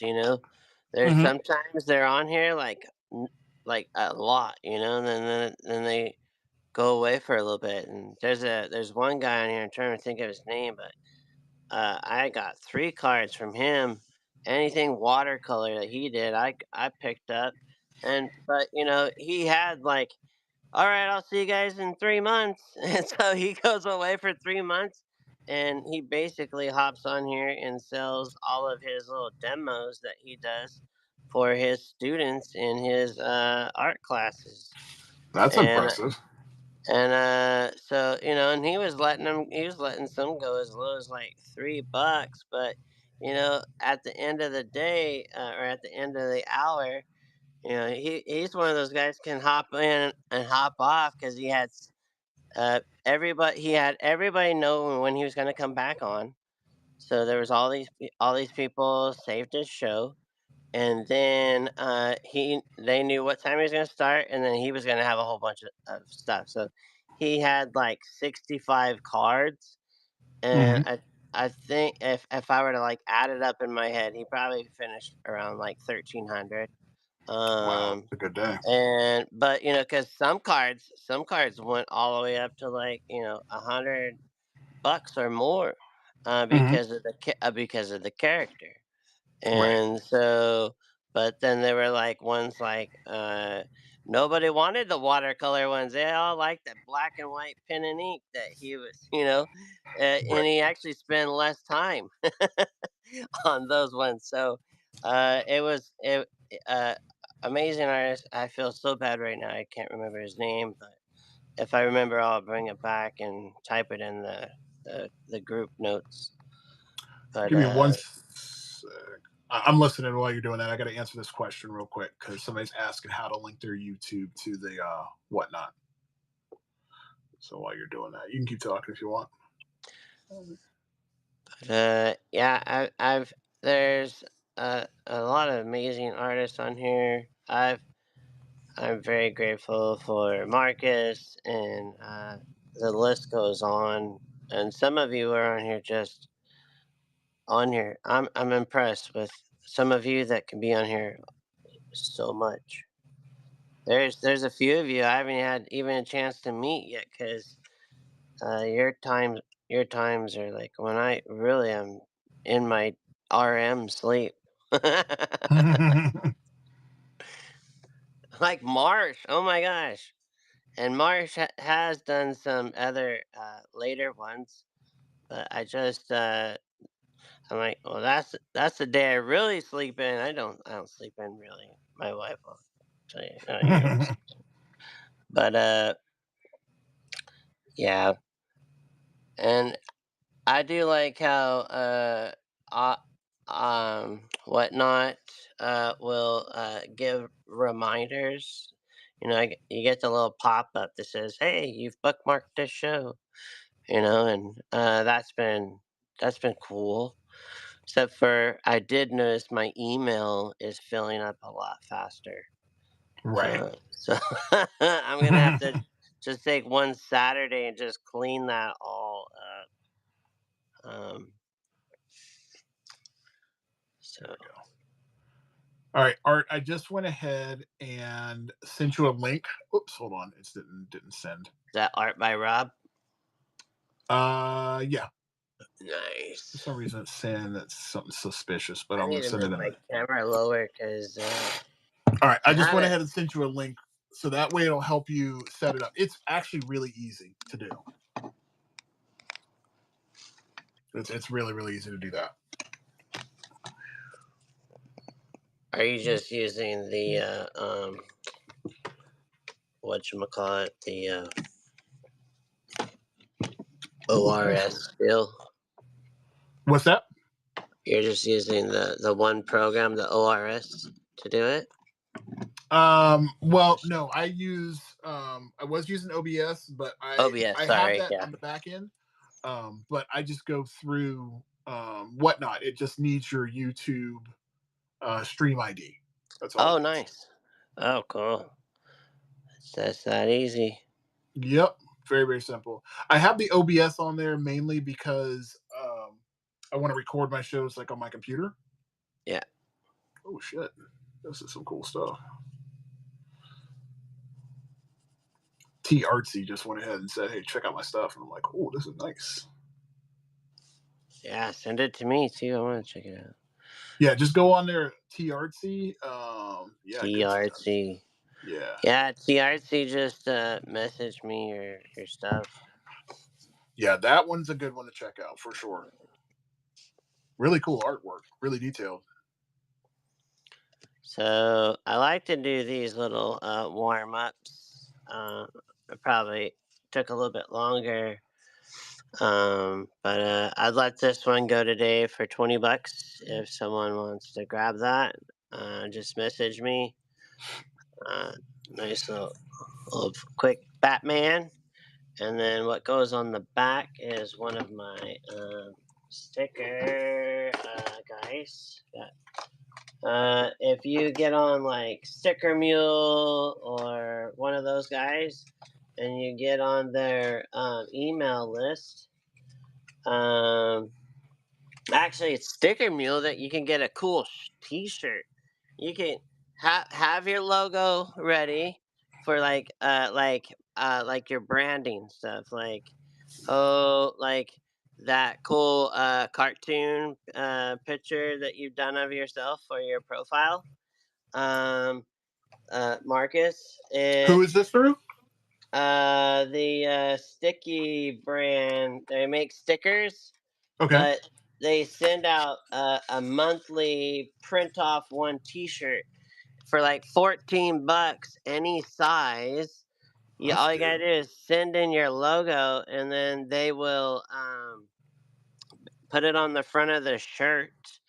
Okay, Um, I did a Star Wars one, and it came back real nice. And they make good stickers, but they also do other things as well. And so being on their email list, I mean, you could have your own shirt and create your own branding for that bad boy. Um, and I was like, yeah, I would rather wear some of my own shirts.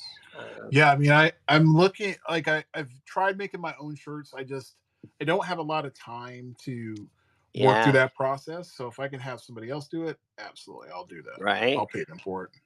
Yeah. That I can do. I would do that with no hesitation. Plus, I want to get some stickers anyway, so this will be a good option for me to take. I was I think looking it'd be cool to. for one of my stickers.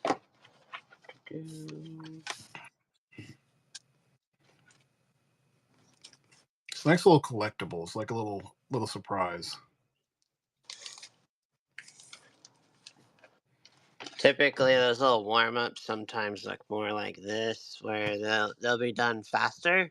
Hmm. So this is probably like half as much time. That's But cool. this, What's I'm up, Gordy? liking this new paper. This new paper, you can actually do oil paint on. It's crazy. And That's new. this one's like super thin.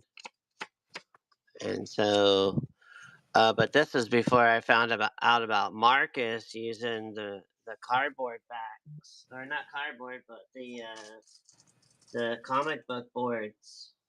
Yep.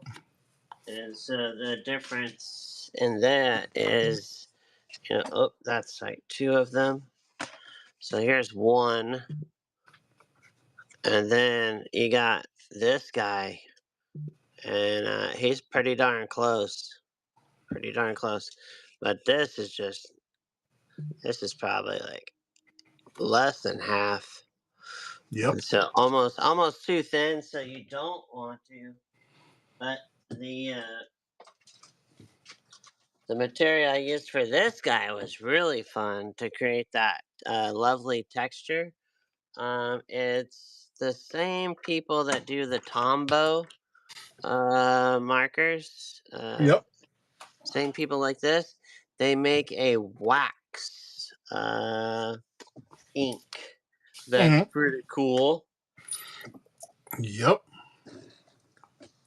Hey, Marsh, to answer your question, yes. So I don't buy um, sketch cards. I'll make my own. So you could literally get one of these boards, the comic book boards. There's two sides to it. You have the waxy side because when your comic comes on it, it just slides right on in. On the opposite side, it's got a texture that's very similar to the Bristol board. It's not as absorbent as like a Bristol board is, but it's kind of close. It's got a little tooth to it, so you could use that, cut it down, and I think it makes about 8 cards whenever you cut it down. So good idea to use. Plus, it's And you're cheap. You only get $10 and for a you're set of 100. you're using the non-glossy side, right? Absolutely. You can use the glossy side, but you just can't put any color to it. You just have to do black and white. Yeah. Nice. One thing I did find out though when I was trying to make those Pokemon cards, you can't do the Pokemon cards on them. Well, I'm sorry, you can. Let me take it back. You can, but the problem that you run into is that the card is too thick. Yeah.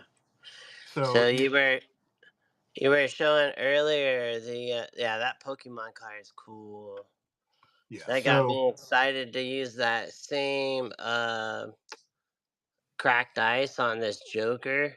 hmm So this is watercolor gouache on here, and then this is so this these two you can either people can either have one with Joker holding the card, or they come together like this. So if for some reason someone buys them separate, it comes with this on the back. So it's got, and then someone's like, wait, where's the other C? And well, if you have both cards, then they come together as a puzzle.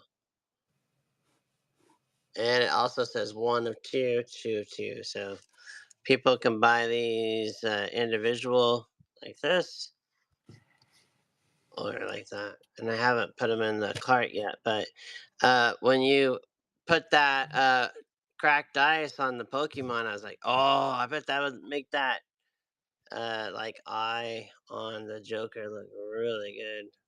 yeah, that was it was a game changer, and I can't wait to finish the rest of the set.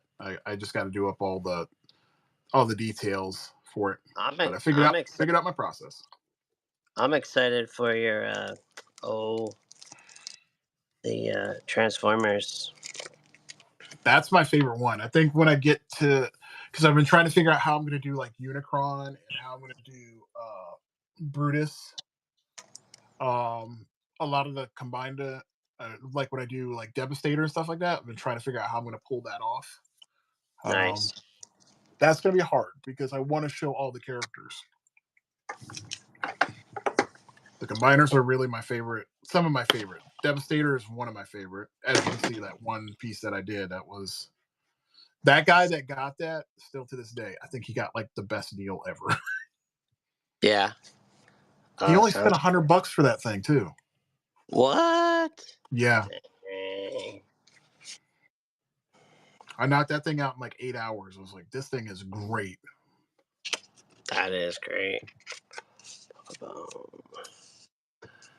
So if somebody But that was wants early both of on. those Batmans, I'll let both of these today go for 35 for the two.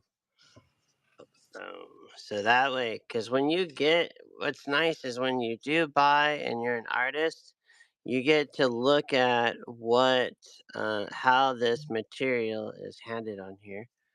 And my backpack's not here. I would grab. What I'll do is tonight on my show tonight, I'll show this little. It's not a grease pencil, but it's almost like those little graffiti grease markers that kids use to do a real quick tag, but it's ink, and then you can see the line work and the tonal value on that.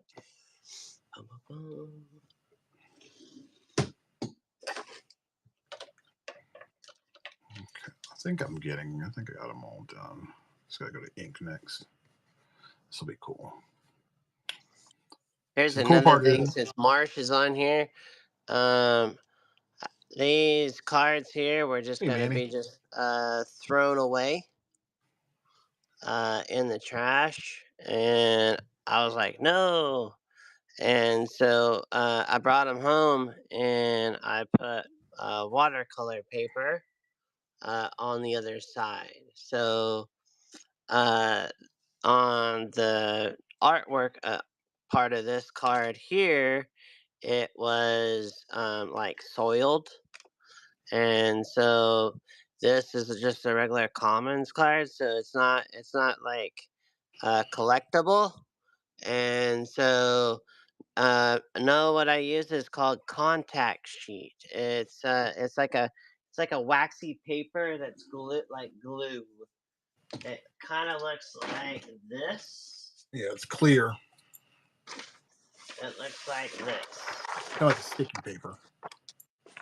All right. So it looks like wax paper that you use for cooking, and it's called contact paper.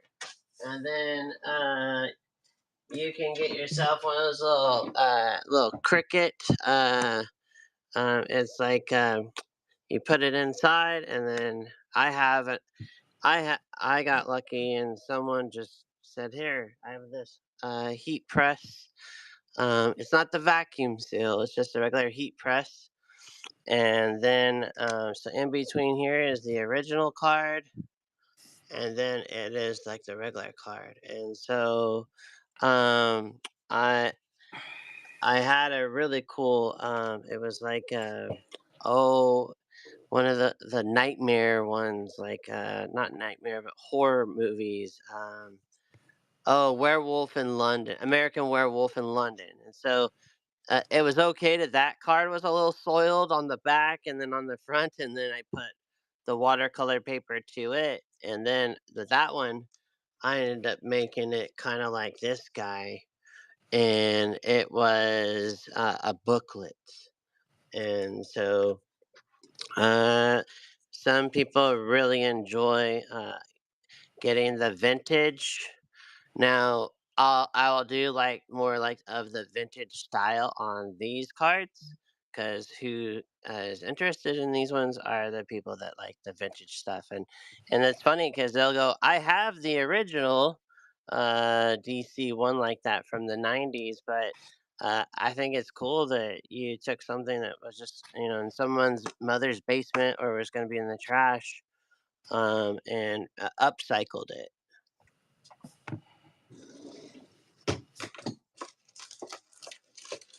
I think where the no-no is if you're like grabbing a really nice expensive card with numbers, and then someone might, get a little peeved.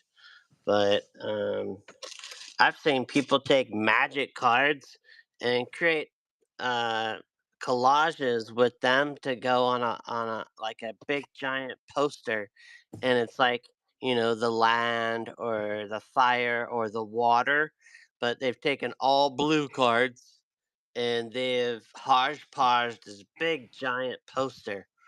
And actually, that fan art sells really well. I just There's a few people on here that do some.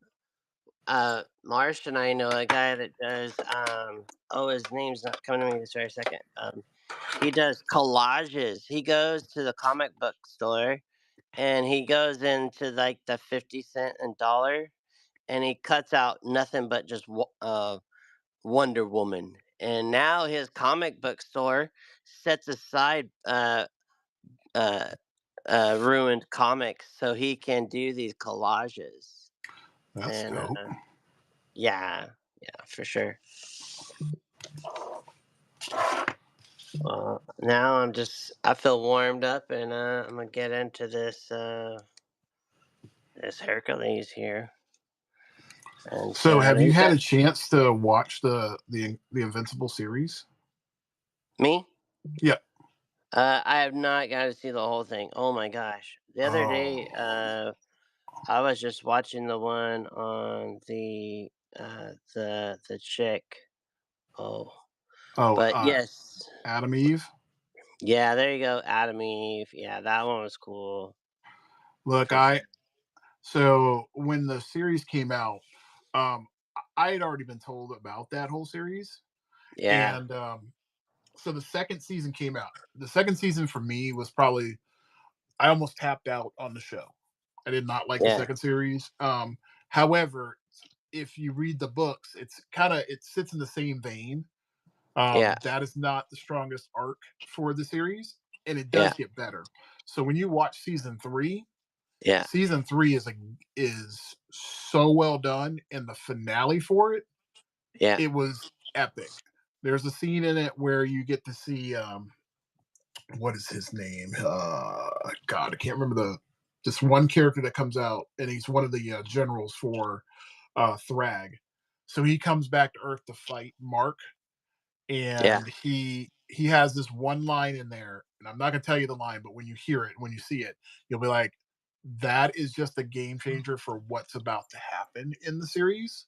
Yeah. Um, but when you read the whole entire thing from front to back, what um what that writer did was so well thought out, and I'm glad that he finished it. Like, it made sense. It was a beginning arc that went 120 something books, but Mark comes to an end conclusion. So when we get to see this whole animated series done, Yeah. everybody's going to love it. It's probably one of the best series that they've done. I would probably say since Spawn. It's that good. Nice. It is really, really well done. Um, That's speaking a lot for you. well, I mean, look, it's Ryan Spawn Otley. fan. Yeah, I mean, Ryan Otley was so pivotal in this part. But when you have a great artist, I mean, the great writer, the same one that did Walking Dead, Yeah. he has a really good idea for creating good and fun characters. But this character is really cool because he is kind of like Superman dealing with real world problems. That's literally who he is. Nice. And I would definitely tell you, if you get a chance to sit down and watch it, it's worth it. The third season is probably the best one that they've done. So if you watch first and you watch third, you'll be good. And then Yeah. this new fourth one that's coming out is going to be really interesting. People are not expecting what's about to happen. Really. Well, the Wow. violence level is going to go up a whole lot. Oh yeah, for sure. Um, like the way that they started the show, I was not expecting that. Yeah.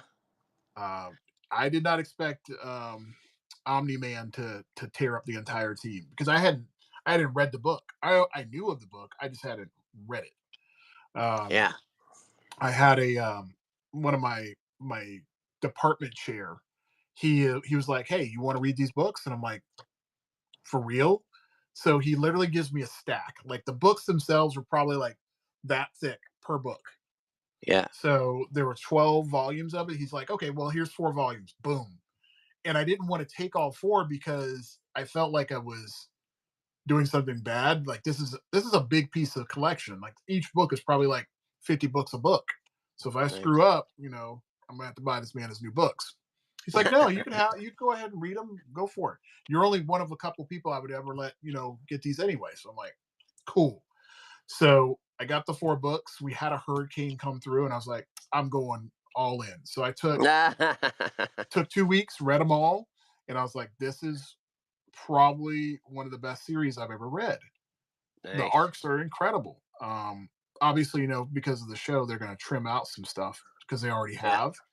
But Yeah. it's narratively, it's the best option to take. But you will definitely sit down, watch it. It's great. Alexandra is asking about the Red Hood. Well, the Red Hood, I'm going to be working on tomorrow. Are you asking about Red Hood? Red Hood, like I said, Red Hood gets started tomorrow. I don't know if I have the mock up on here or not. I don't think I have the mock up, but I'll show it tomorrow when I do it. So definitely be on tomorrow. That's a show you definitely want to be on for. Yeah, I don't have him on here.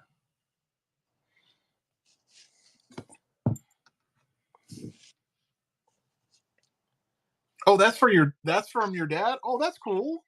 I did not realize that. That is really cool.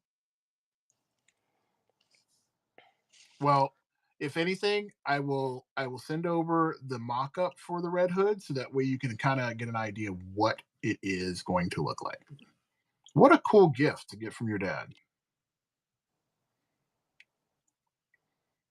I hope you enjoy it. So now I'm going to have to put a little extra magic into it for you. Ah, Now that I have a, you know, a name to go with the artwork. Not that I wasn't going to do that anyway, but I'm going to have to give it a lot more pop now. more pop. Oh, man, Set the that's going to be fun. bar. It's going to the pops. I'm telling you, when people come in here, like, I'm sorry, whenever I get artwork I get to do for a kid, that I have to like take it up a notch because kids, the Or a big enthusiasm kid, for an adult, no, not even a that. The little father. kids like. So when I get to do free comic book day, Oh watching a yeah, kid get a piece of artwork is way different than watching adults getting artwork. right. So much different. Don't get me wrong. Yeah, There's a lot of adults that are be like, "Oh my god, this is so amazing." But when a kid right, gets it, like their mind is blown. They're like, "How did you do that? That's amazing." right. I think the only time I've ever had an incident where I've just been kind of defeated was my first con. Now, I've never like really embraced anybody that was on the spectrum prior to this point like I did this day. So I had this kid come in and I had no idea that he was on the spectrum at all. And again, nothing against anybody that's on that in that arena. But this kid comes in and he goes like, "Can you draw this cat?" I'm like, "No problem. Let's do it. Let's go." And it was very simple. It was positioned a certain way, and I didn't realize what he was asking at that point. So the cat was a certain cat, had wings on it and everything. So the mom brings the kid back probably like an hour later after they've done their little walk around, and I give the kid his stuff, and the kid freaks out, and I was like, "What's going on here?" And because I didn't draw the character in the same exact way that he had in his picture, he wasn't happy with it, and he was very particular, Oh, and I felt so bad. The mom really didn't know what to do, so she literally like dropped the money for the piece, and she shooed her son away. I was like, "Oh my god, what did I do?" And come to find out, she was like, I think she came back a little bit later, and she's like, "I'm so sorry. He just there's a certain way that he wanted it done, and he just was upset because it wasn't that way." And I'm like, "Wow, that was a no. shocker." Yeah, So now I take it very seriously to be aware of those kind of situations because yeah, I don't yeah. want anybody walking away with a bad experience. Right, You know, because that could be very jarring for somebody. So I try to ask questions. That's the biggest part when I'm doing right. artwork like this. Yeah, I had someone buy one of my $100 cards setups, and she hasn't reached out to me, so I haven't started the project yet. Oh, that And sucks. and then the night that she bought it, there was like several people asking for my attention, so it was a little like chaotic, and but yeah, I'm sure I messaged her, and I'm sure I'll hear from her soon. Yeah, it's Um, probably just she's probably got some stuff going on. but I was like, well, she dropped, $100, and $100 is $100, but um, I, I'm sure I'll hear from her and then find out what she wants. It was the Garbage Pail die cut card, That's uh, cool. and so an aftermarket card, and so uh, I was excited for her, and then she's getting her granddaughter into doing the sketch cards. So I was like, yeah, that's cool. And but yeah, it's tricky, like I see those people at the zoo and they're painting the faces, Hmm. And there was this one time I just happened to walk by. I was down by the iguana, and a gal goes to show the kid the face, and started kissing her crying. Oh That's wow. I wanted a lioness, not a lion. I was like, no, Yeah, I mean that's it's you just painted this whole entire kid's face. as an artist, to have somebody get upset when you're doing art for them, that's hard. Like that's a whole different kind of level of just like disappointment. I don't I It's rare that I ever have that happen now, but when it does, I'm just like, I could have done that better. I will learn from my mistake. I remember kind of being that kid. There was the kit car. Oh yes. It was at the car show, and I was so excited. I was going to this car show, and then they said, "Hey, young man, if you'd like, the kit car is not available right now, but we can have you go over here to Dukes of Hazard, Oh, um, or not the you same. can go over here to 18 the 18 van." And I go, "No, I'm here. I don't care how long I have to wait. If the show's gonna close, because we got there when it opened, I'm gonna wait in the line for the kit cart." And then I'm waiting in line. I remember, and then they're like, "Hey, young man, all right, you're gonna sit on the passenger side, and your sister's gonna sit in the front seat." Because the guy was like Mhm. trying to pick up on my sister, and my sister's like, "No, dude, don't mess with my little brother right now." He Like this is an experience. This was before Hangry was a thing, right? And Yep. I do remember just smelling. It's something about the freaking pretzel, right? You're smelling that nice warm pretzel, Hmm. and now they want big time money for that pretzel, right? I remember the pretzel was like 75 cents or something. Now they want what? It's the same pretzel, and they want like 12.50 for it. Yep. Not even $9. Yeah, the game has changed a lot. It really has. The convention experience has changed a lot too. Oh my gosh. Someone the other day they put on their YouTube channel how they were so bummed out their own city didn't do a good job on the what's the one up in Seattle? Green something. Oh, and the problem is he went to OAX, and you know, he, OAX this year was just like no lines, like there was all this room to walk around, and pretty much one of my buddies actually almost got around to every artist, and he traded his sketch card with Cubert, and I'm like, oh, come on, dude. And then of course he got a Dan Santos symbiont uh Spider-Man or something. I'm like, "Oh my gosh, dude, that's just great." But That's that dope. you still had to be there on preview night to be able to get the Dan Santos stuff. Because that was like I heard everybody just ran over to his booth. But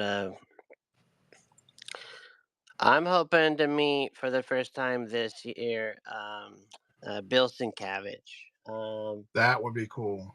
I'm hoping this year to have a really good portfolio to share with at Portfolio Day at San Diego Comic Con with the folks. There's two groups I want to see, but then I want to take my portfolio over to Bill Sienkiewicz.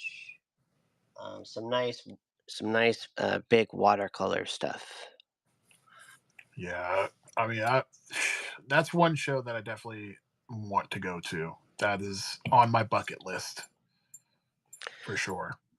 Well, if you're here, if you can make it, and I know you're gonna want to bring the whole family, but if by chance, um, I can maybe you know give get you in. Um, it might not be on a Saturday, but you can get I in like on a Thursday. I would never want to go on a Saturday. That's when all the local yokels go. Yeah. I am I have learned my lesson. See, that's the trick. That's the trick. Now, my thing is, I know that a lot of the important stuff happens on Saturday. That's the big day. However, you can see more stuff if you go before Yeah. Saturday. Yeah. And you can talk to a lot of the artists before Saturday. So I'd prefer to do that. Preview and Thursday and Friday for San Diego Comic Con is the way to go. Sunday you're gonna get the deals, but you probably are gonna see tons of stuff sold out. Like if you want, like for instance, if you want a Godzilla, you Mhm. better go the first 2 days. Like you better go preview, or Godzilla just goes out the door.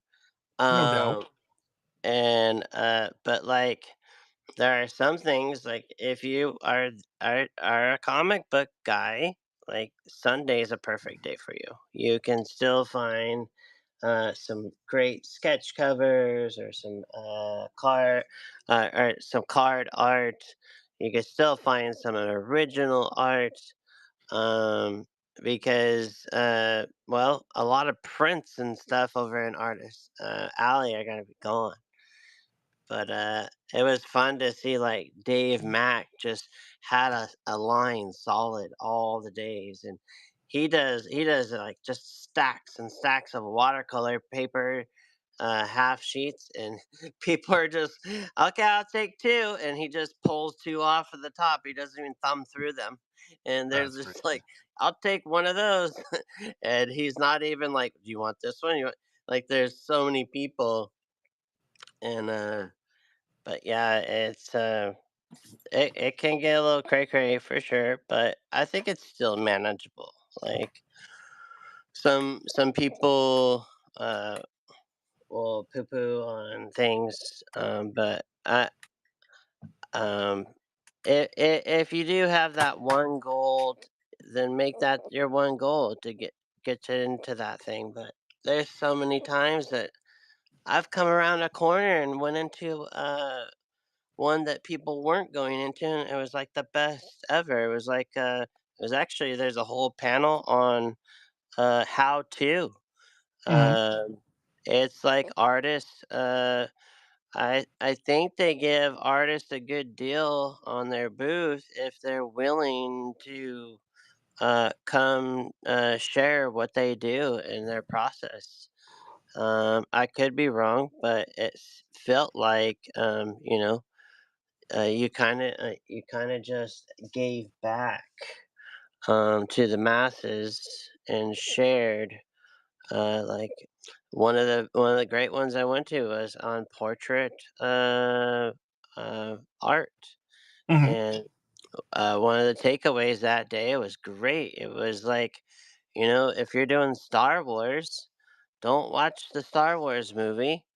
If it's Han Solo, then find a picture of uh from some other thing, and I did that recently with Sam Elliott. Uh, oh, Samuel L. Jackson, and so I took the scene where he's got his saber drawn, but I watched a section in Pulp Fiction and got his mouth when he says this one saying, and I put that mouth part on the character, and now I've seen several people do that rendering, but it's from the movie, and so it's like everyone's sketch card looks the same. But so Right. that made sense to me that she would pull from she's like even like an actor and actress that's like on the red carpet, Thanks, and Jungle. but yeah, good stuff. Yeah, I mean, I'm looking forward to one day getting over there. If anything, I'm going to do it. I'm not bringing the whole family. I'm just bringing myself and my wife. Make it kind of easy. Yeah, Because it can get kind of expensive when I take my kids to a show, and some of them just don't even like going anymore. Like my oldest son would love going to it. yeah, If I get a chance, we're gonna go to Mega next week. But nice. my youngest kid is not really into it like he is. So like Yeah. my whole collection is going to go to my oldest son, because I know he'll take care of that. He'll collect it. But going to a show like that, I want to go because I want to see the experience. That's my biggest reason for going. I want to Nice. see what it's all about. Um, My See some daughter of was the. like that for Disneyland for a longest time, but now she's all about some Garbage Pail Kids, you know? And so Well, it's all like, it all changes and whatnot. I just wish they would do something like Micro Machines. That would be kind of cool seeing those Oh, coming wait, back again. someone was bringing up Mask. Remember Mask? Yeah, Uh, yeah, it was out around same time as Micro yeah, Machines. Like, yeah. yeah, there was a But bunch of we had Mask those stuff. Micro Machines, and then we also had those little rubber guys that were like they were probably like super tiny. Was it like Mini Men or Micro Men or something like that? And they were But like some of them were wrestlers and stuff. yeah, Yeah. and they're all Yeah, we pink and had like the everything. little homies out here. I don't know if you had little homies. They were in Yeah, like the little 50 cent thing. yeah, Uh, yeah. yeah. I miss all that stuff. That was fun. Those collectibles were awesome. There's when you do come to San Diego, there's also some cool like antique stores here where you can there's the antique malls that Hmm. still have like some cool stuff you can get your hands on. That I would love. That would just keep me busy. And Yeah, I around remember Comic Battle Con, they Beast and know everybody from Comic Con's coming, so then everybody brings like all this other cool stuff. They get us confused with the tiki people, though. They bring all that tiki stuff, and I go, "Oh, calm down, come on." They do have like a tiki event once a year here too. It's pretty big. At one of the other hotels, not the convention center, but at one of the hotels. So people like to go to that tiki event thing too, but it's called Tiki Oasis, but right. it's still not as big as the con. So, quick question: since I mean, if I was to go out there, is there a place that I should book? Because obviously, all the stuff that around there is going to be booked up. Is Should I just go outside of the city? It just depends on like how many people you're bringing with you. So some people, you what you want to do if you're not staying downtown, which is really the what you kind of want to do. Like they offer volunteers, and now Hmm. if you can volunteer, if you can get there's Facebook groups that they do a thing. So if you can volunteer in maybe there's like groups that they're in charge of bringing all the cool swag for the panel. There's groups, there's security, and like even now there's another type of volunteer where they just kind of like just need some people kind of helping with crowds and whatnot. Hmm. That's different, but there's like departments. If you can get on some like departments. Now, what I've heard, some people can end up getting a room downtown at a discounted price, and that would be ideal right there.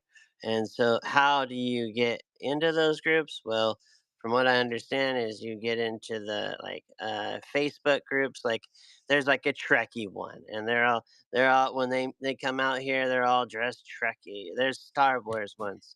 Well, some of those people are also looking for like volunteers. There's a whole blog group, and so then there's like, some people that are actually legit, YouTubers that can get their credentials for, you know, but there's new, I guess, some different things about blogging, video blogging that Hmm. people have to stay up on date on. But um, like for just Joe Schmo that's coming out, with his wife He never been to San Diego Comic Con. Um, there we have a little train system here, and if you have your lanyard and you hop on the train, it's Mhm. free. So if you can find yourself a little Airbnb that is along that trail, now what you don't want to do is like, oh, we're staying at this Airbnb on this night and then on this night. No, you're gonna be so busy at the con. All you're gonna want to do is hop on that train and go to bed because you're gonna have to come back the next day. And then if any of those have a crazy long line, and there was like for his first time, he came this last year.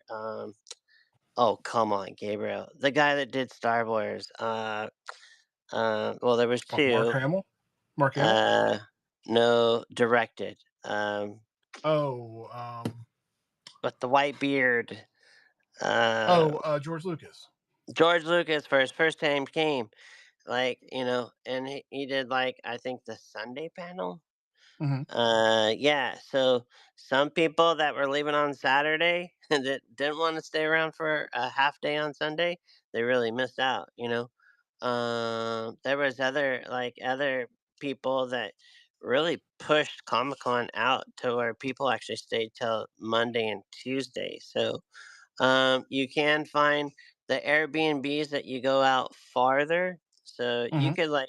you could find one over in like La Mesa, or over in anywhere along that little tram.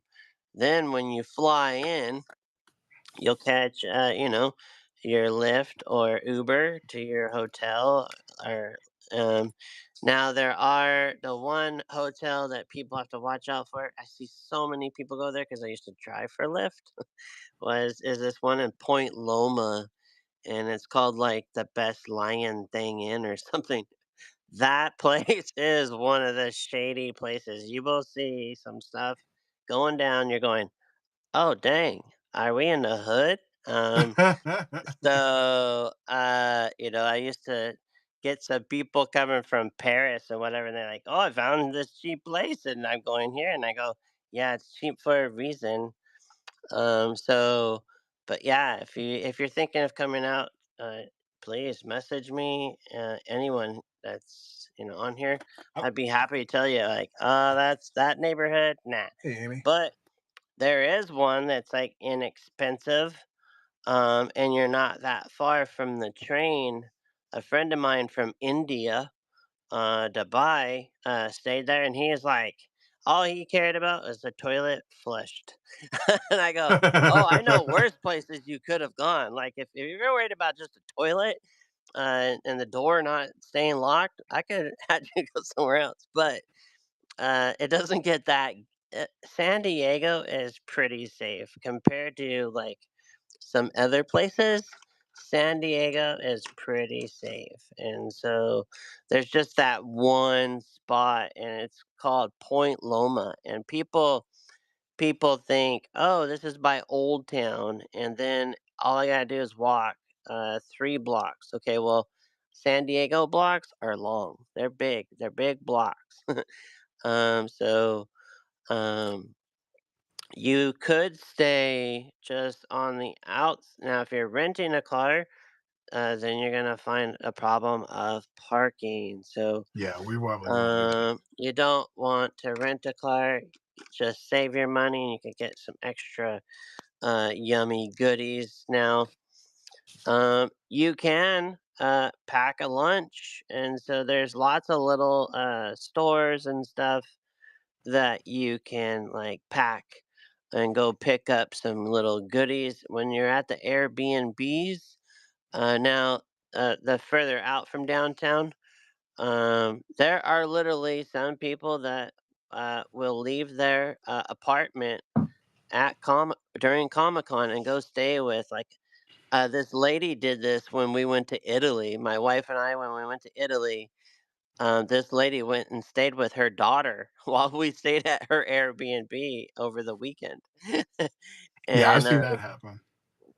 that's impressive. And she had part of her house, a certain lockup though. With it was an apartment, but still, um, we were by the grocery store. We were able to go get like a nice coffee in the morning, and so you could do that same thing here in San Diego. Um, but you have the gas lamp downtown where you can get plenty of food, so you don't have to eat at the convention Hmm. center. And there's plenty of grocery stores here and there where you can purchase some stuff while you're here. So they do have a thing where you can like lock up your bags and items, and of course at the convention center, they have your Starbucks waiting for you, and Gotcha.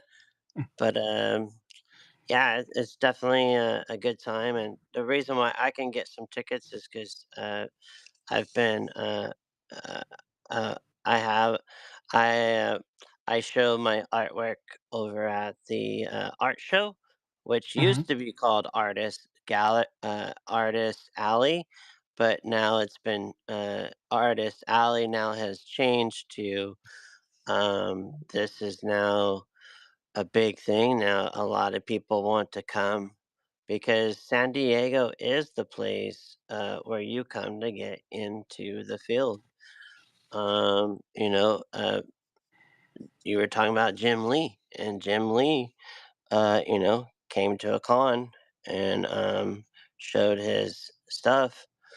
I just watched.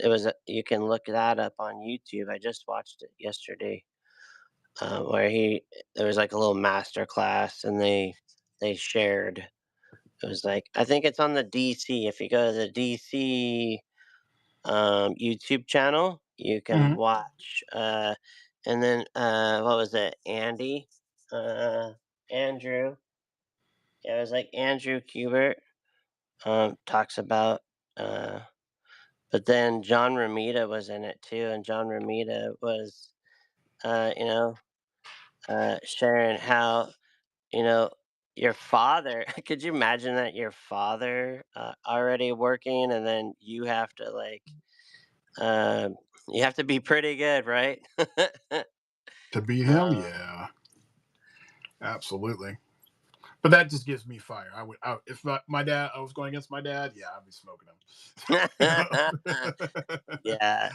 Well, you're like me, you got that competitive spirit, that contender, but you also have that teacher in you too that keeps you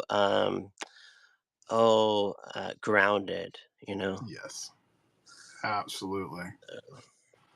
Yeah, that's that whole thing. Like, even though I could compete with him, he like fundamentally he was way better than me. Your father? Oh yeah, Oh, way really? way How better. so?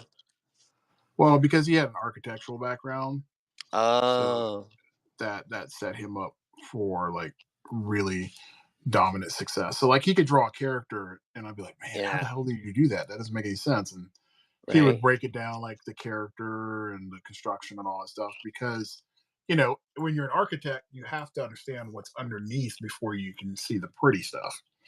Yeah. And he would walk me through that and trying to get me to understand perspective. Like when I would do Transformers, oh my god, it pissed me off so bad. Why is that? So I never understood how forced perspective would work. So when you're doing architecture, you don't just do flat designs, right? All Everything right. you have different angles. So you have the front view, side view, but then when you start tilting stuff, like my Yeah. brain broke. Going on a Z axis. I'm Really? like, Oh no. I don't understand that. So I actually had to go back, understand how the horizon line worked and vanishing points and all that stuff, Yeah. and then putting it into practice. That was the part that I didn't do. I would try to follow along and figure it out without putting it Yeah. into practice, and that was devastating for me. But Gotcha. when I remember getting a piece of construction paper, not construction paper, it was poster board, and I saw Unicron for the first time. I recorded the entire scene where he's doing the transformation so I could get all the parts to him. And I think it took me like Nice. 3 poster boards to get it. And then I'm Oh, like, why is his leg so long? And it's because I didn't construct it properly and yeah, break it down. And then as I got older, I was like, oh, okay, this makes sense why it looks so weird. yeah. But honestly, doing learning how to draw a transformer is the best way for you to then transition into drawing people, because Come transformers are on, just they're just shapes. That's the whole thing. right? Yeah. And I love that part about it. That I mean, drawing transformers, I could do that all day long because you can warp shapes and all that kind of good stuff, and ultimately Uh, they're going to look really cool when you do it right. I know you're a big fan of the Transformers, but what about the mecha stuff? Do you like the mecha stuff? Are you talking about like Gundams and stuff? Yeah, because Gundam has a big presence down here in San Diego. I've I've loved Gundam since I knew what it was. Like I go back all the way to I go back to Robotech days. Yeah. So that for me, I've always liked something that transforms. I've always liked the fact that you have all of these, unique shapes. So for me, Gundam is like it's awesome. It's beautiful. Yeah. Yeah, like, oh my gosh. I'm so bad. I think I go by their booth like each day getting Yes, Joseph. Gundam Wolverine. What? Yes, I'm definitely doing that. Oh my god. I think we all should do one. I'm gonna slay that like All nobody's right. business. I gotta write that down. That's a Um, good mashup right there. Sorry, I saw that. I'm not even going to do that on a cover. I'm doing that one as a big piece. Wow. We might have to do a part two and come back and just do that. Wow. Wow. Can we do? D- does Joshua do art? That you just dang. All right. I might not be able to give that one to you, Joseph, but I can get you a copy. Yeah, you're gonna end up getting a one of those uh what's his name's on here that's making them. He stopped by earlier. I need to draw again, but get frustrated quickly. I have some videos you can watch, Joshua, on my YouTube channel. I know we're not supposed to mention YouTube here, but over on my YouTube channel, it's you just look up my name, Gabriel Stockton, and it's painting with watercolors, and there's some interviews with some artists. They do watercolor, but here it is.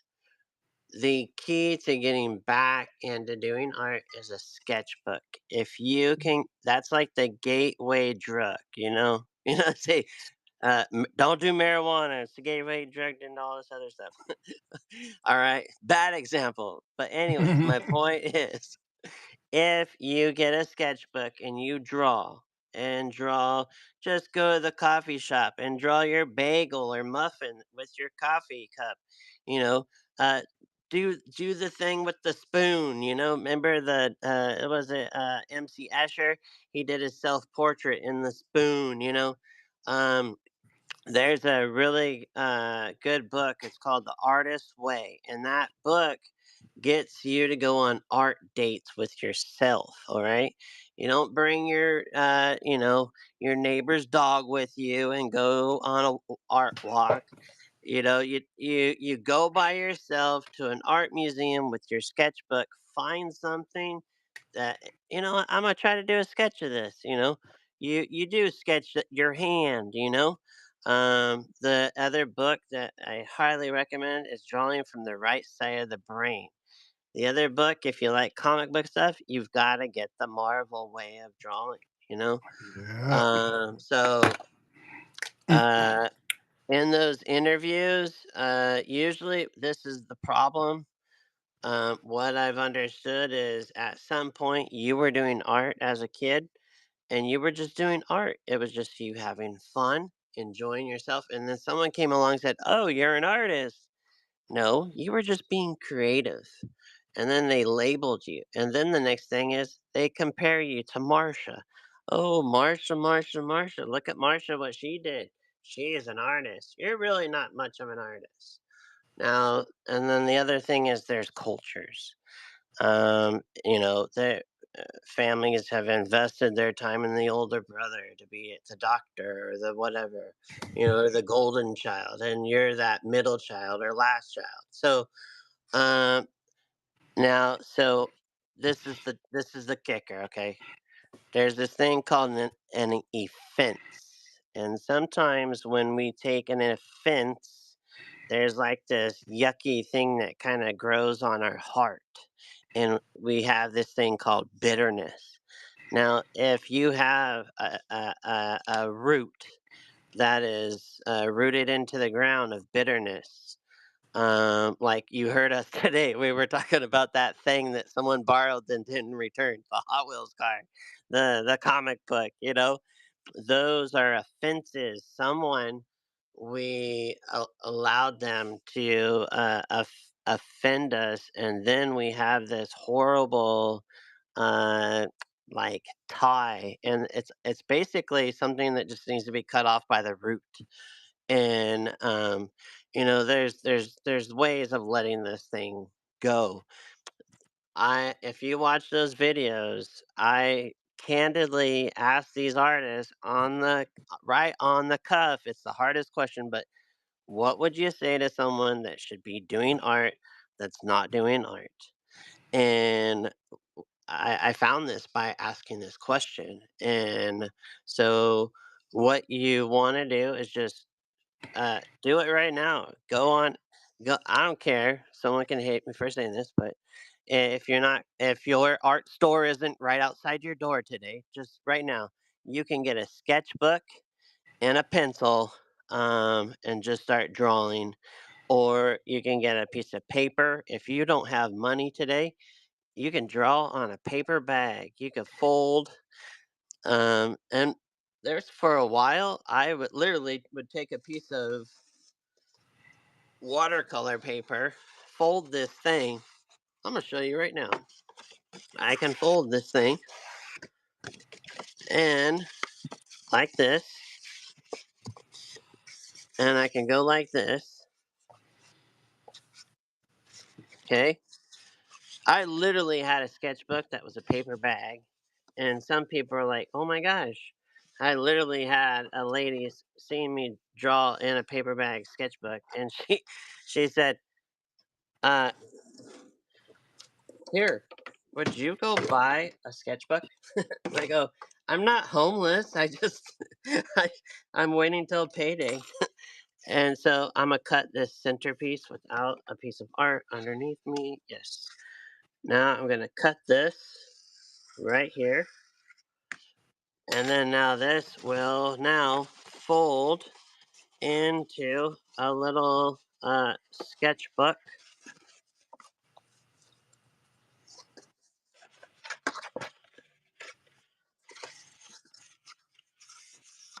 All right. And there you go. You got this little sketchbook. Uh, and you can now draw in it. That one's a real nice one because I could do watercolors in it. Okay.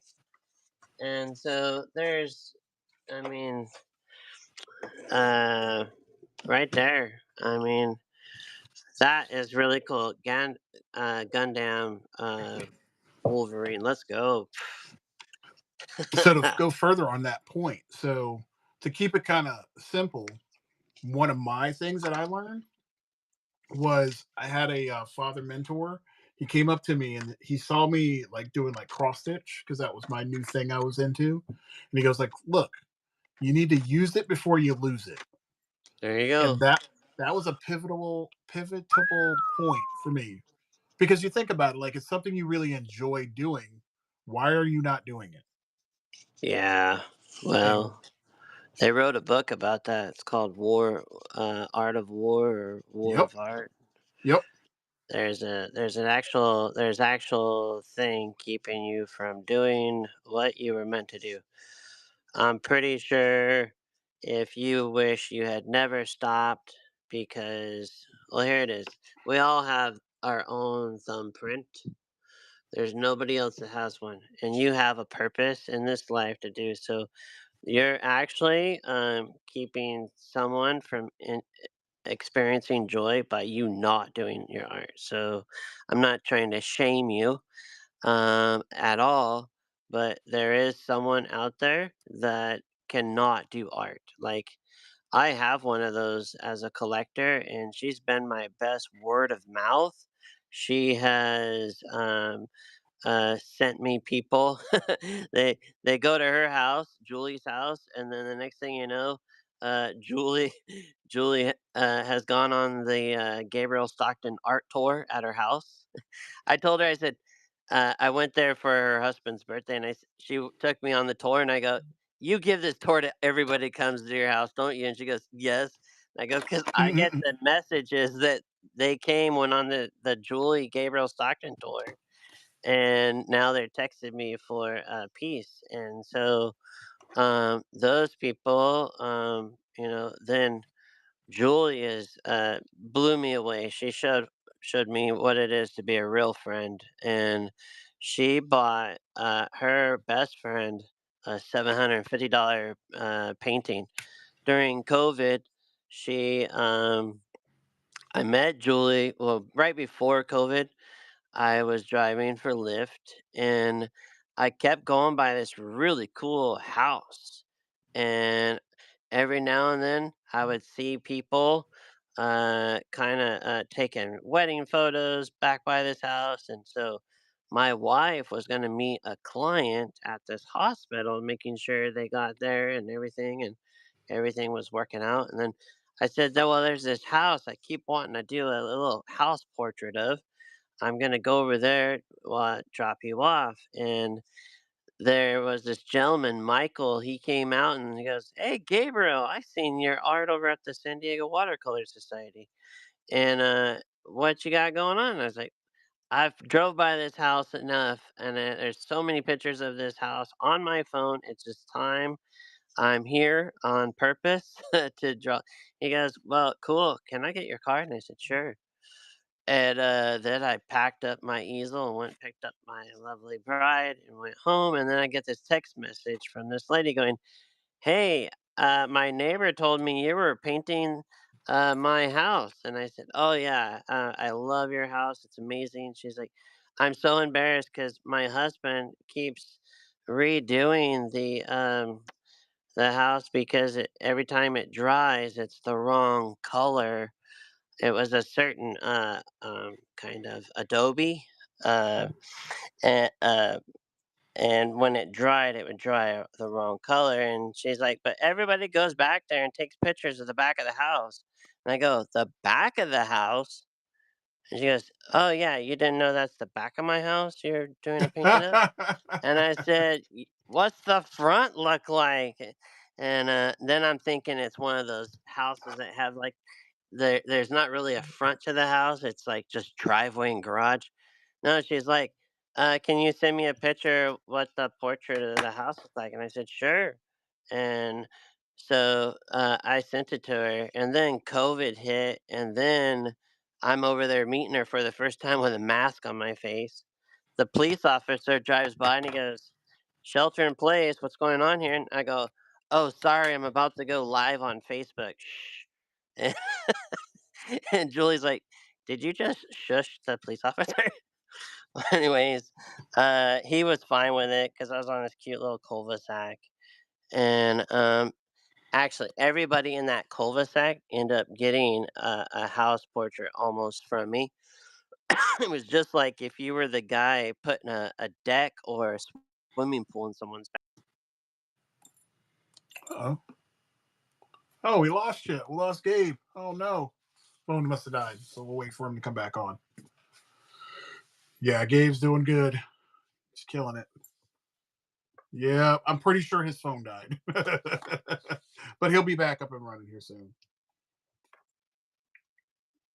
Yeah. So this is looking pretty good. I'm actually pretty happy with this. Joe said that idea is going to be fire. I cannot wait to do that piece.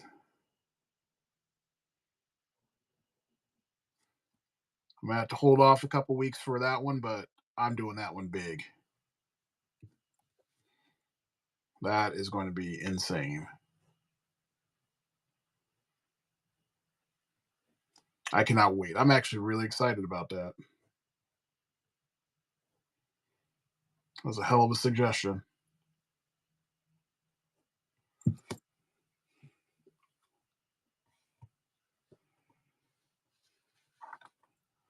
Well, I know it's gonna be a really interesting thing because there's so many details that you can do.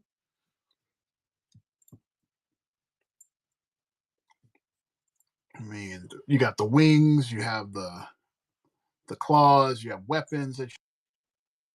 There's so much stuff. Oh, there he is. Okay, let me get him back on here. Oh, okay. No, no, no, don't do that. Don't do that. Let me not do that.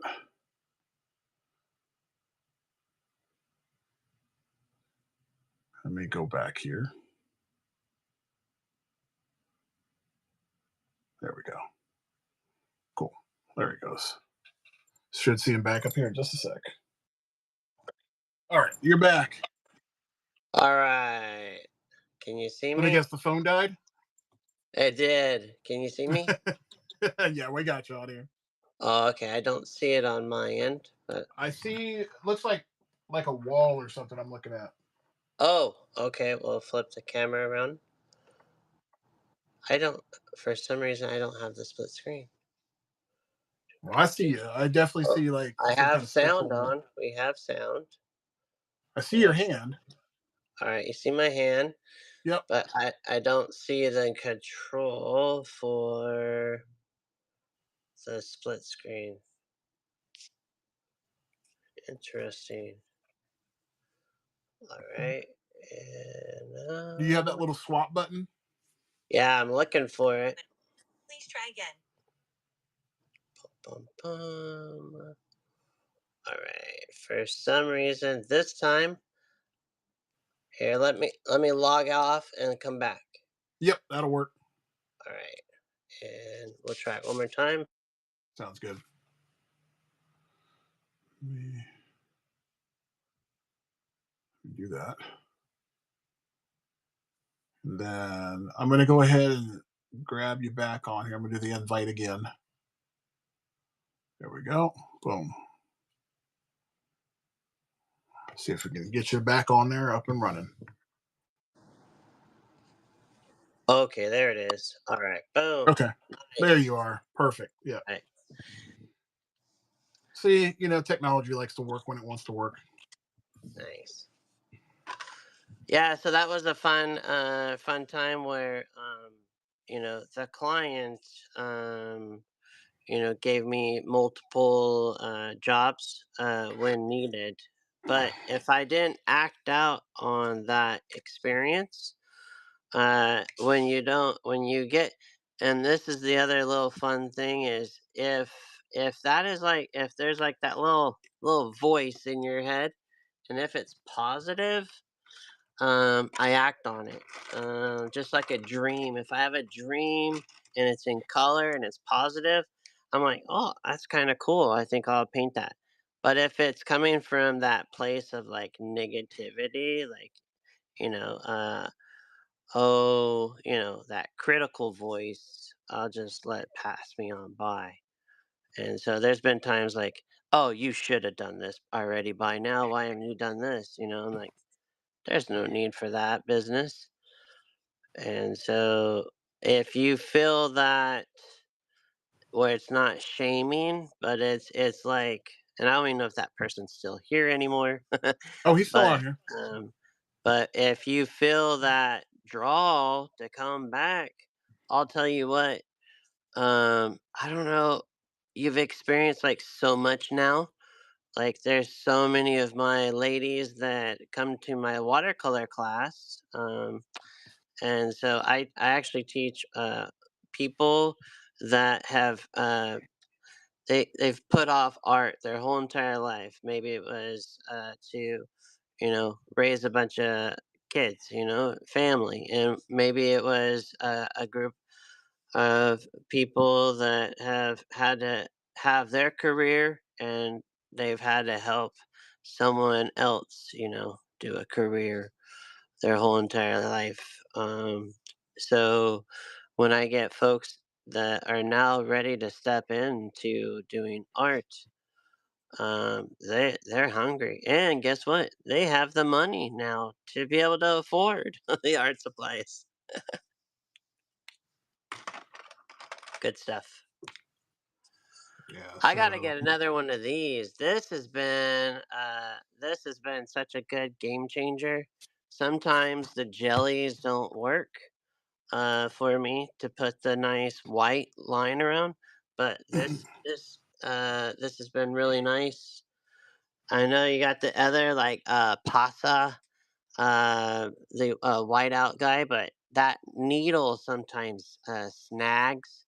And this has a nice little plastic needle on it, a little opening. And so this has been a game changer. Plus, when I go to paint and go over the top of this one, it doesn't soak up the paint. So, like this highlight on the Gladiator, not Gladiator. That's what I was gonna do was Gladiator, but this is. Oh, I said his name earlier, but good times. I want to speak to your thing on there, Joseph. So you were saying comparing yourself to others. I'm going to help you out with that. There's an easy fix to it. You are not the same person as the person next to you. That's right. Okay. So like on here, for example, okay, the only thing that's the same between myself and Gabe is that we draw art. That's it. That's the only compare. That's the only thing that's similar. However, our approaches are different. Our designs are different. Yep. The materials that we use are different. Our processes are different. And even if our processes are the same, we might do it a little slower or we might start in a different place. So you can't compare yourself to other people. It's very easy to do that, especially, in our society. It's very simple to do that. But Yeah. if you go to like an art show, if you go to like a convention, go down the aisles, just literally go down there and see how many people are exactly the same. They're not. Right. Right. And when you start doing that, then you can get off that train and be like, now I'm going to focus in on my stuff. Stop worrying about everybody else. Focus in on your stuff. Yeah. And you don't have to worry about comparing yourself to other people. Um, Case in point to that, when I first started up doing conventions, I used to go up and down Artist Alley and I would just size myself up with people. And I'd be like, I can beat them. I can beat them. But you'll get humbled one day when you do that and you notice that the person next to you sells stuff cheaper than you and outsells you. That's how you get humbled real quick. Ooh. And that happened to me. And then what did I do? I was like, oh, okay, I'm going to copy what they're doing. You can't do that because you don't do what they do. That doesn't make any Nah. sense. uh, So that should hopefully help you stop doing that because that you're only hindering yourself by doing that. yeah.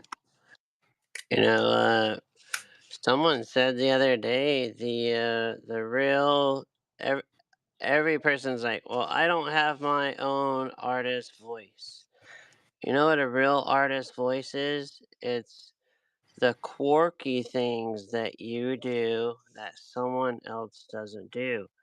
If you there's a some artists that people love that person's work. Well, back probably in their humble starts. I mean, Bill Sienkiewicz is a great example.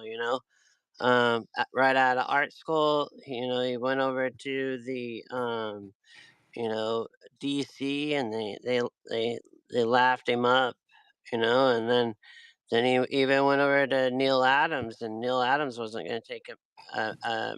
But the daughter spoke up and said, "Hey, check out his work. Look at this guy's work. It's amazing." And then they looked again. They're like, "Wow, look at these watercolors. These really wild looking paintings with superheroes."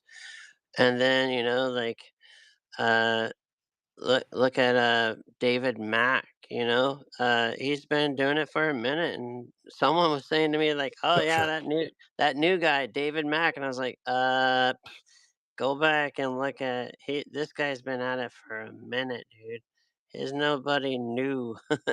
And so, just because maybe, um, so I think some people are just kind of not up to par with less gatekeepers now and more love. And thankfully for AI and whatnot, people are actually wanting to see more of the hand uh, done art. So, and how do you get better? You just do one more piece, and Yeah.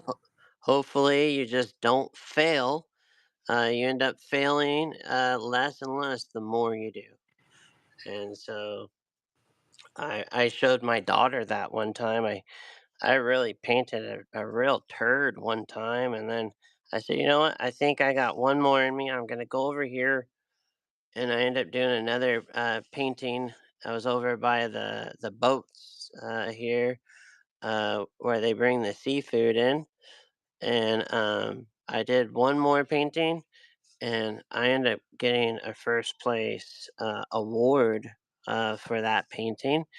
And it was another time I showed my daughter and my wife, and I was doing this portrait of a guy, and they both said, "Hey, Dad, Gabriel, you kind of made him look like a superhero muscle guy. He's 20 pounds less." So I took that nice critique from my own family, made the adjustments, and that guy took home a first place award. And Nice. I recently heard the story of the juror.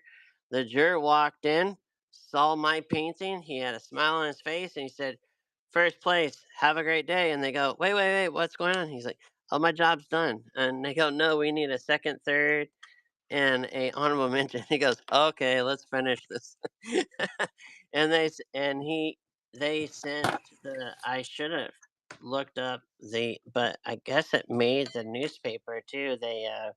They wrote it in um, the San Diego newspaper. But I was so stoked that this gentleman who has a really funny YouTube channel, Bob a Minute. I think it's Bob a Minute or something like that. But his name is Bob Burrich, and he's a really well known artist. He takes people down to Mexico and some other places. And the fact that he gave me a first place award, it means something in the watercolor world, not necessarily in the pop art world.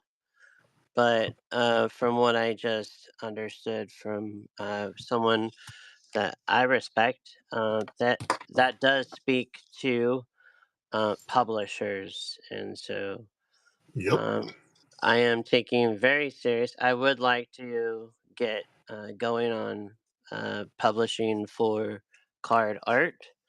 Um, and then if the other stuff comes into play where I get to do some covers for comics, that's great. Yeah, that'd be dope. Like Really dope. there's a guy called Marcus. He's gonna do another comic book. So I don't Eventually, it's coming. I can definitely say that for sure. know. That's a start for next year for sure. I cannot wait to do that piece. So That is buy up some more sketch covers, folks, so we can get the money that Marcus needs for his comic book. yeah, I'm gonna lock in. That's the thing. I mean, you got to kind of like lock in on what you want to do. You always want to focus on being better than you were yesterday. That's what I do. Um, I don't Yeah, try to make excuses. I try to make time. there you So when go. I went on this venture, I hadn't really like exclusively drawn probably for say like 4 years. but I missed drawing. And when you start missing Mm, something, then you get hungry and you're like, okay, I'm going to jump in. I got to make a plan and I have to make time. That's the biggest part. You have to make time to do artwork. You can't just do it at random and be like you're going to get better. You have to dedicate time to doing it. yep. Especially like when it comes to doing stuff traditionally. Traditionally takes technique and repetition to get better at it, and kind of like relearning your tools that you hadn't used in a while. Um, and then turning off the noise, that's the biggest thing also. So if you stop trying to look at other people's stuff to push you Mm, further and you just try to work on your own process, and then you start asking people, hey, how do you do that? And then you incorporate it into what you already have. That's how you get better. Like Gabe would ask me, like when we first started talking, he'd be like, hey, how do you use this? What tool are you using? And all that kind of stuff. But he yep. already had his bag of tricks. I was just adding Yeah. to it, you know. The whole thing about doing roughies and all that stuff. That's stuff that, we probably touched upon when we were kids and whatnot. We just now we're actually putting it into practice. Yeah. And it's made things a little bit easier for him to like, produce things because Yeah. it takes a lot of the thought process out of it. Yeah. You're not designing on the fly. Oh my gosh. When I can plan something a little bit more, so if someone were to come up to me and say, "Hey," and then I go, "Oh, you know what? I'm excited to do that character because I already have a roughie for that character." You know? Yeah. And so just like this right here, I'll probably go and do a roughie today. Uh Yep. and just to get the ball rolling, just to get something down on paper. Yeah. I mean, And case in so point, I mean, like this, even though I didn't use this design, even though I didn't use that, I'm still going to probably use it for something else. there you go. Even that face there, I can use that for like an extra draw sketch that somebody gets. So having all of that, doing those traditional things, are only helping you and giving you stuff that you could ultimately use for sales down the road. Um, like Gabe takes like his mock-ups, or not mock-ups, his warm-ups, and he uses those as a thing that you can buy. Yeah. And you could always do that. Yeah. I mean, I Yeah. And buy people's art books just because I want to see how they did things, so like their good. techniques and whatnot. Oh, that just reminded me. I got this. Here's a good example. This was an idea for a Wolverine. And well, I'm gonna just do that right now because this one's just been like sitting around, but it's already on a really good card right here. And so, it's I literally just stepped on this. This was in this top loader, and when I went to go run the other room and grab the charger cord, I literally tripped over this, and I'm like, "Oh, you want me to do it right now? Let's go." Yes, that Conan one was dope. I love that Conan Spawn. That's a I'm good probably one. going to turn that into a print because I know people are going to be like, "That's crazy." And I what is your thoughts on Prince? I know it could help with, you know, I think I want to definitely do like a coloring book too. I like your coloring book. Coloring books are fun. I think prints are good to have, but here's the thing: with a print, depending on how big it it is probably not going to sell because people have limited spaces in their house. Yeah, And I want people to be able to like display my work. If you're going to yeah, buy it, you want to display it. Like every piece of artwork that I've ever bought is yeah. displayed somewhere. Nice. So my prints are usually like 11 by 17s. So if I'm doing one, it has to be something that's pretty epic. Um, Okay. so, but if you're going to do it, like I said, that one company, Best Value Copy, that's Yeah, a good place to buy it because it's really good quality printing. So they do all yeah. digital printing. Okay. and you can get all different kinds of cardstock as well. Mm. So I would Mm. definitely do that. And it's cheap. It's not You're not spending a ton of money. The more that you buy, the better deal that you get on it. Where are they located? They're right out of New York. Oh, nice. Yeah, they're very fast. The people are very, knowledgeable. I've been working with them for almost 12 no, actually 14 years now. Wow. Yeah, so I do all of my printing out of there now. I know it's not local, but I haven't found a local printer that actually takes care of me the way that they do. So I'll just keep giving them my business until I find that. That's cool. Yeah. Yeah, So, like when you find those, and the fact that you're sharing it too, that's big. So many people are like just well, I haven't really met anybody that doesn't share, especially on here. Uh, Art by Rob and other people that are willing to. Oh yeah, just go over here. They just say it's too fast for me to write it down. I'm like, look, wait. let's be realistic. I mean, I might have my people that I print through and whatnot, but Yeah, what secret am I keeping that's going to be not beneficial to not only other artists but also to a company? Like you're literally right. giving them business. Why wouldn't you Business, want to do that? right? For You're sure, helping them out. And right? those people have helped me out so many times. Like I'll say, like, I need this by this certain day. We Yeah, need to make this happen, and they make it happen. So why am I not going to give nice. them new business? That doesn't make any sense. You're helping out. And you said the key right there, reaching out to them and letting them know that, I did that recently with the sketch cover, Mhm. and the people got it to me like, ASAP. Right. And as long as you like reach out to them and let them know, then they can serve you. Some people are like, "Oh, I used them and they didn't." Blah blah blah, and I'm like, "Hey, calm down. Like, did you let them know?" Oh, oops. You actually email them? Yeah, email them and Well, let them know. you got to build those relationships because that's the problem. If you don't have resources, like you don't out like reach out to these different providers, Yeah, you're going to be stuck. I mean, I like to know that I have probably have like three different printers that I go through. So if I can't get stuff from them from this route, I'm going this place. So right. it's literally it's a strategy to become successful. Yeah, Because I have people that print on demand in short term. I have people that do long term, but all of them do good quality work.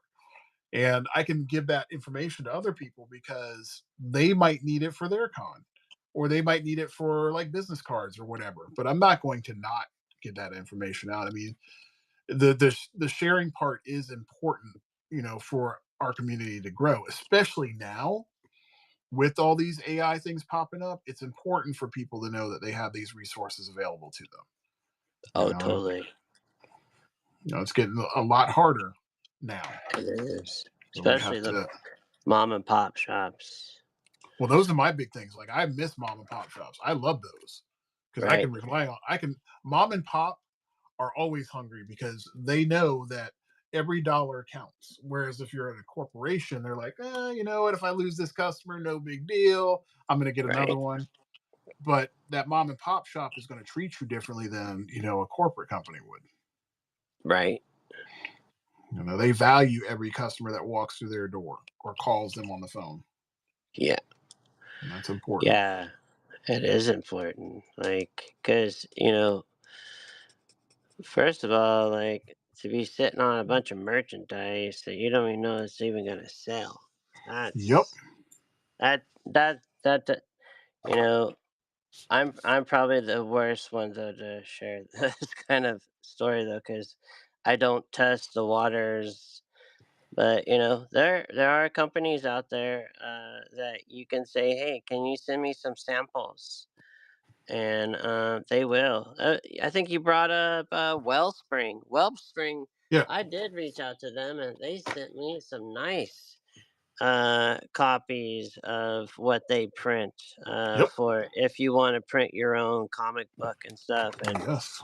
I was like, that's legit. If you can get a company to sell you or send you a whole, uh, they practically sent me a sketchbook plus printed material, and I was impressed. I was really impressed with Well, Wellspring.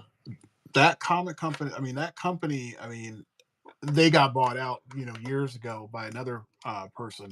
But even at that point, when they were working small, they were still good. But now it's the production is so good, and you can get everything from a basic comic book to like a small sketchbook to sketch cards, and now they do graphic novels. It's a whole different game with Wow, them. I And didn't that, know they did sketch cards. yep, you That's can get your cool. own. You can get your own printed sketch material. So if you wanted blue lines, you can get those custom made too. Nice. Um, Yeah, I picked up Ryan Benjamin's Kickstarter, 10-page Kickstarter. And Wellspring did it for him. And I thought that was a great idea. I thought I had it right here. Um, but next time I'll have it available. But uh he had a I think, $10 you can learn how to, do his pencils. And that was a cool deal that he did with them to put that out. yeah, I mean it's very inexpensive to do that. I mean their basic order, like if you wanted to do like I think it's like a 32-page book.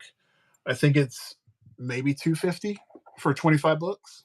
Wow. That's nothing. That's like easy work. And what And would you you get sell those for? I would sell my books for probably like You're a 15 bucks, numbers but I'm guy. I'm probably going to sell them for like 15 bucks.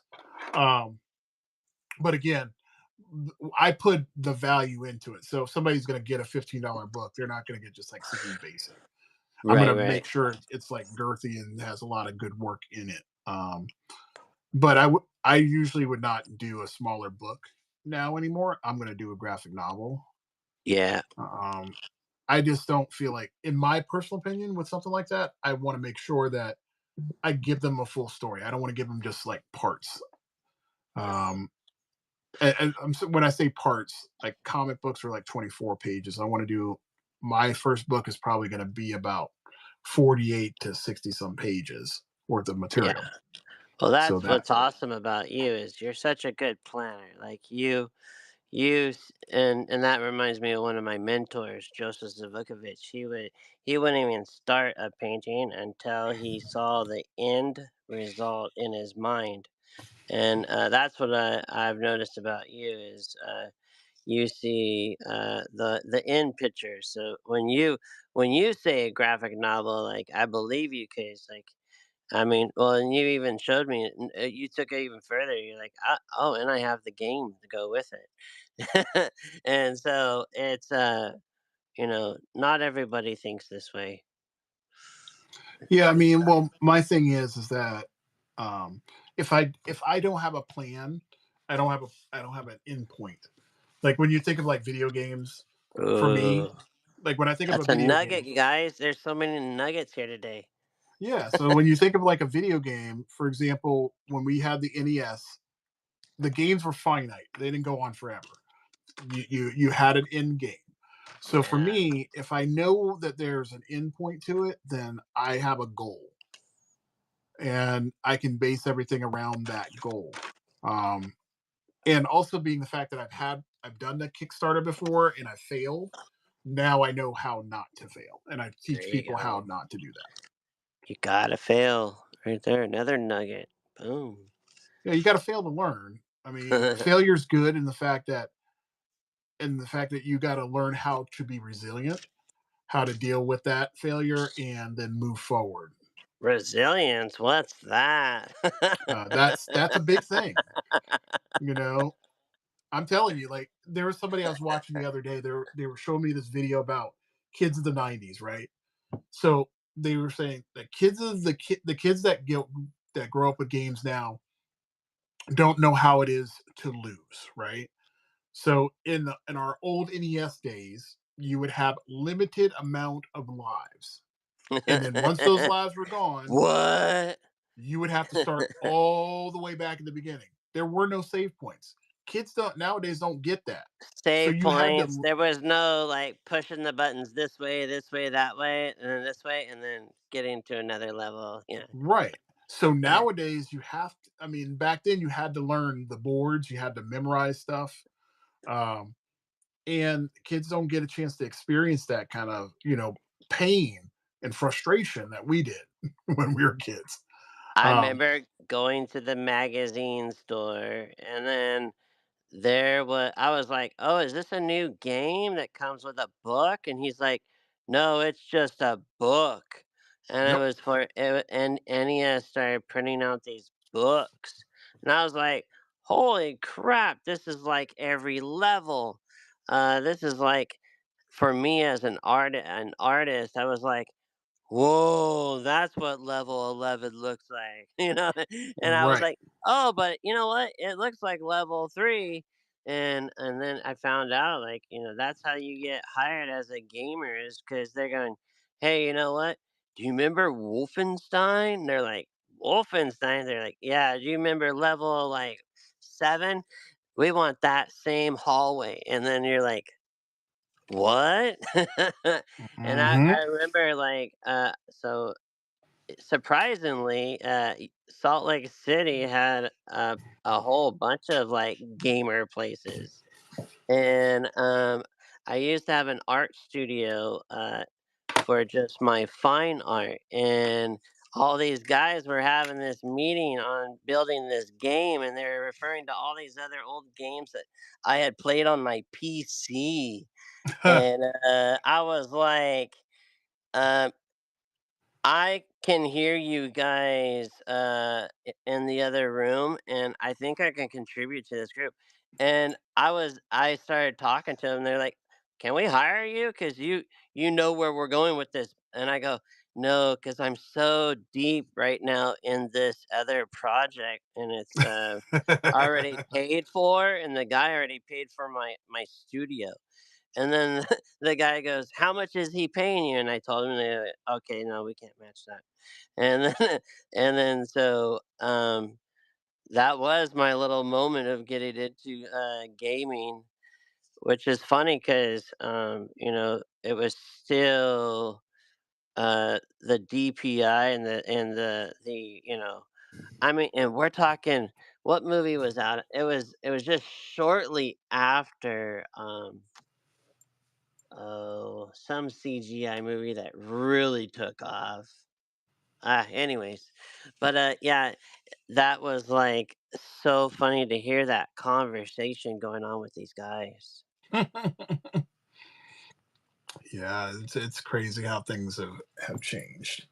I'm glad that you get tasked to um do all of these fun little pieces, but I want to just teach people how to do what I do.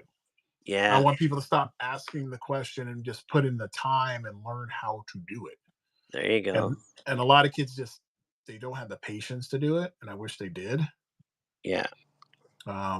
I think the problem with it is that our phones and our electronics have led us to this point, and it's all about like now, Yeah. instant. And when we watch like YouTubes or we watch Instagram reels or anything like that, they don't show you the hours that went into creating that book. Oh, not at and all. Not at all. and I think watching this kind of stuff is important because people kind of get an idea of like, oh wow, it does take a lot of time for them to plan and create and all that stuff. um I know, like, my buddy Rob that I follow, he would do live streams, and I still see his streams up there because I look at them all the time. Yeah. And I would go on there, and he would be up there for like 7, 8 hours, 10 hours, stuff like that, just showing his process. And I'm like, man, that does take a lot of time. How does You he talking do about that? Art by Rob or which Rob? Oh, this guy's name, his name's Sketchcraft. Oh, yeah, Sketchcraft. Um, Oh my gosh. So, And I was looking at some of his old stuff compared to the stuff now. Oh oh my yeah, gosh, like if people would just go and look at some of the first videos, like, "Hi, I'm making my first video and I don't really know what to say." Like, please go and look at that stuff too and see, yeah. how they started out, 'cause um, like my I remember my daughter going, "Dad, pick one, TikTok or YouTube. Which one are you gonna start doing?" And I was like, "I don't think I'm fast enough for TikTok, so let's go with YouTube." And but I'll be honest, like I never made money on YouTube other than picking up some students that don't live here in San Diego and mentoring them on Zoom. So I I was spending a lot of time in the editing part of that, but the I never YouTube kept moving up the ante on like how many followers, how many hours, da da da. And I would get all the followers, but then I didn't have enough hours, and I had enough hours, and then they changed the followers. Here on Whatnot, I've already been able. I'm not paying my bills, but I have gotten some repeat customers, and so, like, I think this is, and it feels like a Comic Con being on here with so many great talented artists. Well, I think for me, like on Whatnot, it's different. So I tried the YouTube thing, and I went into it thinking that it was going to get me. It was going to be more of like a way of making money. I think I went into it the wrong way. And Okay, when I came on here, I didn't come on here to make money. I came on here because I like the pressure of having somebody being able to watch me do what I do and ask gotcha. questions. So the Nice. motivation was way different. Wow. And that being the case, once people kind of saw what I was about, then they started to buy into my work. Um, I never understood the whole concept of YouTube and TikTok and all that stuff because I don't feel like they do right by their people. They keep on moving the goalpost, Yeah. and That. the people that really make the money, that really is their job. Like I don't have time for all that crap. I really don't. Yeah. I have regular stuff that I have to do during the day, and I have a life. I'm not Yeah. trying to become a Mr. Beast or anything like that. I just want to be able to do art. That's it. And Yeah. either it's going to click with people or it's not going to click with people. And I'm Yeah. okay with that. On Yeah. here, most times, I have people that love what I'm doing. Not does everybody buy something? Hell no. But that's okay. Some people get to see cool stuff, and I get a chance to meet new people. I have good conversation, so I'm okay with it. I think people come into it with the wrong idea. They think that whatnot is going to be a gold mine of stuff. That's not true. You're going to click with certain people, and the people that are making lots and lots of money on here, like they're doing sales, like they're literally selling everything that they can. That's not what my channel's about. My channel's Yeah. about education and stuff like that. The benefit is that I do get some sales on here, and that's Yeah. how it works out. I've seen you make plenty of sales on here, and I think I've only known you about maybe 2 or 3 months. Uh, are you quitting your day job? No. Absolutely uh, not. but I see people like Marsh on here who I have not actually seen him, and he's here right now. But I've seen Marsh buy a lot of things from a lot of, not just, I've seen him buy sketchbooks on here. Um, I've seen him, uh, like go and sit in on other people and talk with them. I've seen him like cross promotion with some people in here, which I hope to do as well. And one of the guys hit you up recently too, and I think he's worth putting our money into, and because he's just another person that's trying to start a business on here. So I think you can do both on this platform, Mhm. And so yeah, it's pretty cool. It's pretty cool. Well, I I don't mean, I think tell this is people. my. I don't think this is my end all. I'll be honest. Like I think this is like a stepping. I'm not gonna be like that guy. Like, oh yeah, like I started whatnot because of Gabriel Stockton. No, like I saw an opportunity and I did get by you and Kay. You both reeled me in on doing it, and so I'm glad I have. Is this my is am I quitting my day job and doing this full time? Uh, I don't see that happening, but I definitely I like getting on here. I like the challenges, and like what you were saying earlier, having someone say, "Hey, will you do this character?" and I go, that wasn't even on the radar." But then here's the thing is most of them have been on the radar of me doing, and so I'm just like, "What the heck?" Uh, Someone asked for a Bubba Fett, and I had just, done a cool sketch or a cool roughie that same day, and I'm going, "What is going on?" Mhm. And Mhm. so there's all kinds of beautiful, I mean, and that just feels like you're being alive and you're getting an opportunity, and really that's what we want, right? We want some opportunities. Yeah, I mean, I tell people, I mean, this platform is kind of like going to Artist Alley, but on Yeah. steroids, and that Yeah, that no. in, that in and of itself is worth it to me. Yeah, I agree. My wife will tell you to your face. She'll be like, when Marcus is in, drawing mode, he's like all in. Like you can't move him. I'll go to a con and I do not eat for 12 hours. I will just sit that's there and I'm like hyper focused. that's And funny. it's like game on. And that's what I feel like every time I come on here, I'm like, it's Artist Alley time. Let's go. We're not quitting. We're keeping in the game and we're gonna go.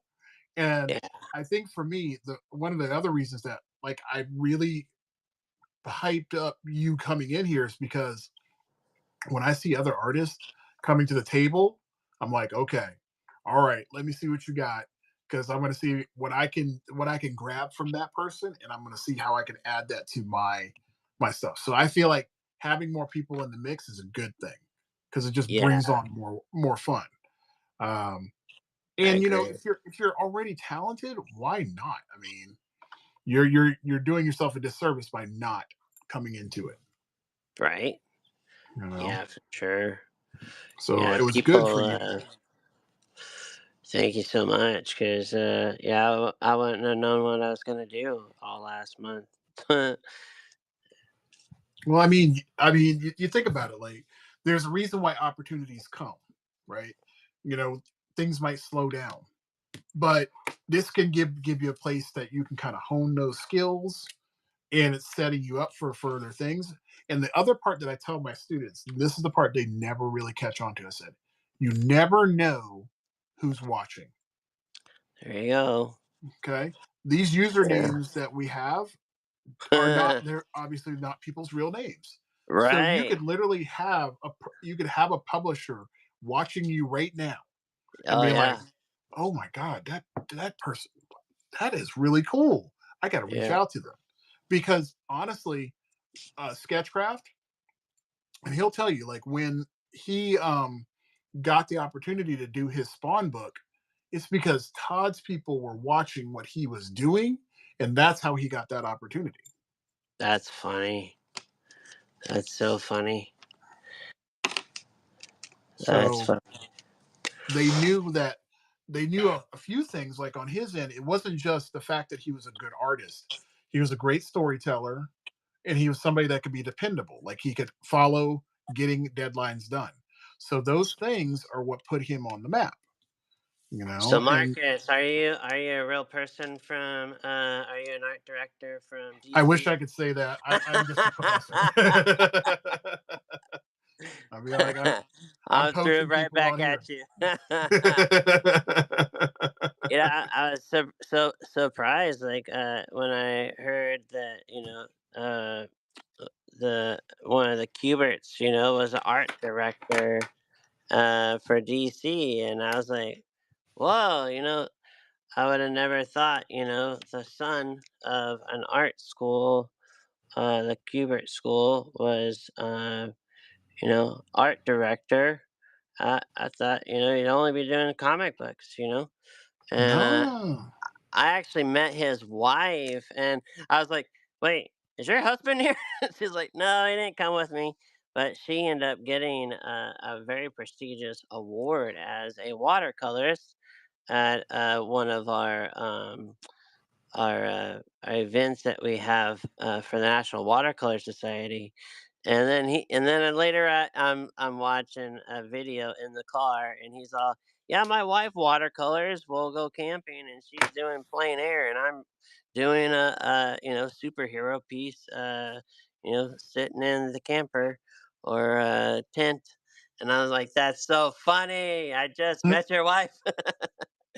And so I had just got the Kubert books and was going through them and whatnot. And she's like, "Are you doing the homework assignments?" I go, "Yes." And she's like, "Well, if you want, you can send them to me and I'll see if my husband can take a look at them." I was like, That's "Oh," cool. but I haven't done it yet. I haven't like sent them to him. So, but Oh man, she now follows me on Insta. you got to But submit your stuff. what was cool though was it just was natural. It just felt natural that I would meet her in a different, realm, and I'll tell you what. Sometimes the husbands they just have to listen to the wives. Hmm. So if she were to say, "Hey, take a look at this guy's art," I have a feeling he might go, "Okay, honey." I Yeah, I can I see that happening. and I don't want to be quoted on which Kubert son I like their artworks the most. So I like both of their works. They both have done characters that I really enjoy, and yeah, it's a good time. That's good. Glad to hear that. I got a lot of stuff that's not supposed So to be. yeah, we need to get you talking then to Jim Lee, I would love to. I the look. president. I'm not. Look, I know that at this point right now, I'm just loading up. I'm getting ready for the game, and when it's time, I know I'll get my shot. And when I All get my right. shot, I'm going to go hard, and I'm going to go and win, and people are going to like what I do. But it's preparation and timing. It's just not time yet. And when it happens, Yeah. it'll be good. Well, thank you so much for sending that comic book. I really enjoyed it. Uh, that was a good time. Thank you. Oh, that's So one. All right. Looks like I was able to knock out two today. That's good. there you go. Yeah, I like that. Those two came out really, really good. So I got two more left to do. So happy. It's cool. All right. Well, Gabe, I'm going to go ahead and call it because I don't want to just jump on something else. All Um, right, all right. Sounds good. yeah, we'll have to do this again for sure, my friend. Yes, This was a please. lot of I fun. really enjoyed it, and thank you so much. I appreciate you helping me hop on here, not just today, but previously. And thank you for sharing so much. I mean, you've been a blessing not just to me, but my family. And my prayers to you and everything Thank you. for you and your family, that everybody just stays healthy and whole, and that we have you. God keeps you for many more years. Thank you for being a blessing to this world, Marcus. Thank you, sir. I appreciate that. And same to you and your family. I hope you guys are good. What I'm thinking we're gonna have to do real quick before I really call it. Um, you and I are gonna probably have to sit down and do a day where we're gonna knock out this uh Wolverine Gundam. I'm kind of curious to see how it's gonna come out. Oh, yeah. See, he got the Yeah, I think fire in the room. He lit. so. I He think lit. we're He out to do lit that. the the torch. So I think So what we'll do is we'll have to plan a day to do it. I'm doing mine big. I'm not gonna lie. I'm gonna this way you can kind of get your creative juices going too. yeah, Get your thumbnail ready, and we'll go ahead and see how it goes. yeah, for sure, for sure. I won't lie, I have a whole bunch of catalogs to look at for reference. I'm Uh, I take pictures of models all the time, so I'm ready. I'm ready for this one. This is Whoa, looks like we got a sketch wars coming up. I Sounds like think we it's got going a to be a sketch. fun one. And I think what we Yeah. should do, So we should really get it up and be like do a big auction just for these two pieces. yeah, let's do this. Let's figure out a date, Hmm. and then we will program it in the we'll let people know when it's gonna go down, and that way people know ahead of time that we're gonna do this one.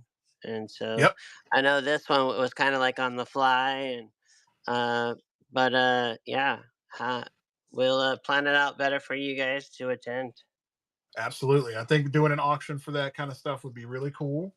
And I'm Yeah, sure that once people see that it's being done live, it's going to be even better. So there you that'll be go. dope. Yeah, for That will be sure. dope.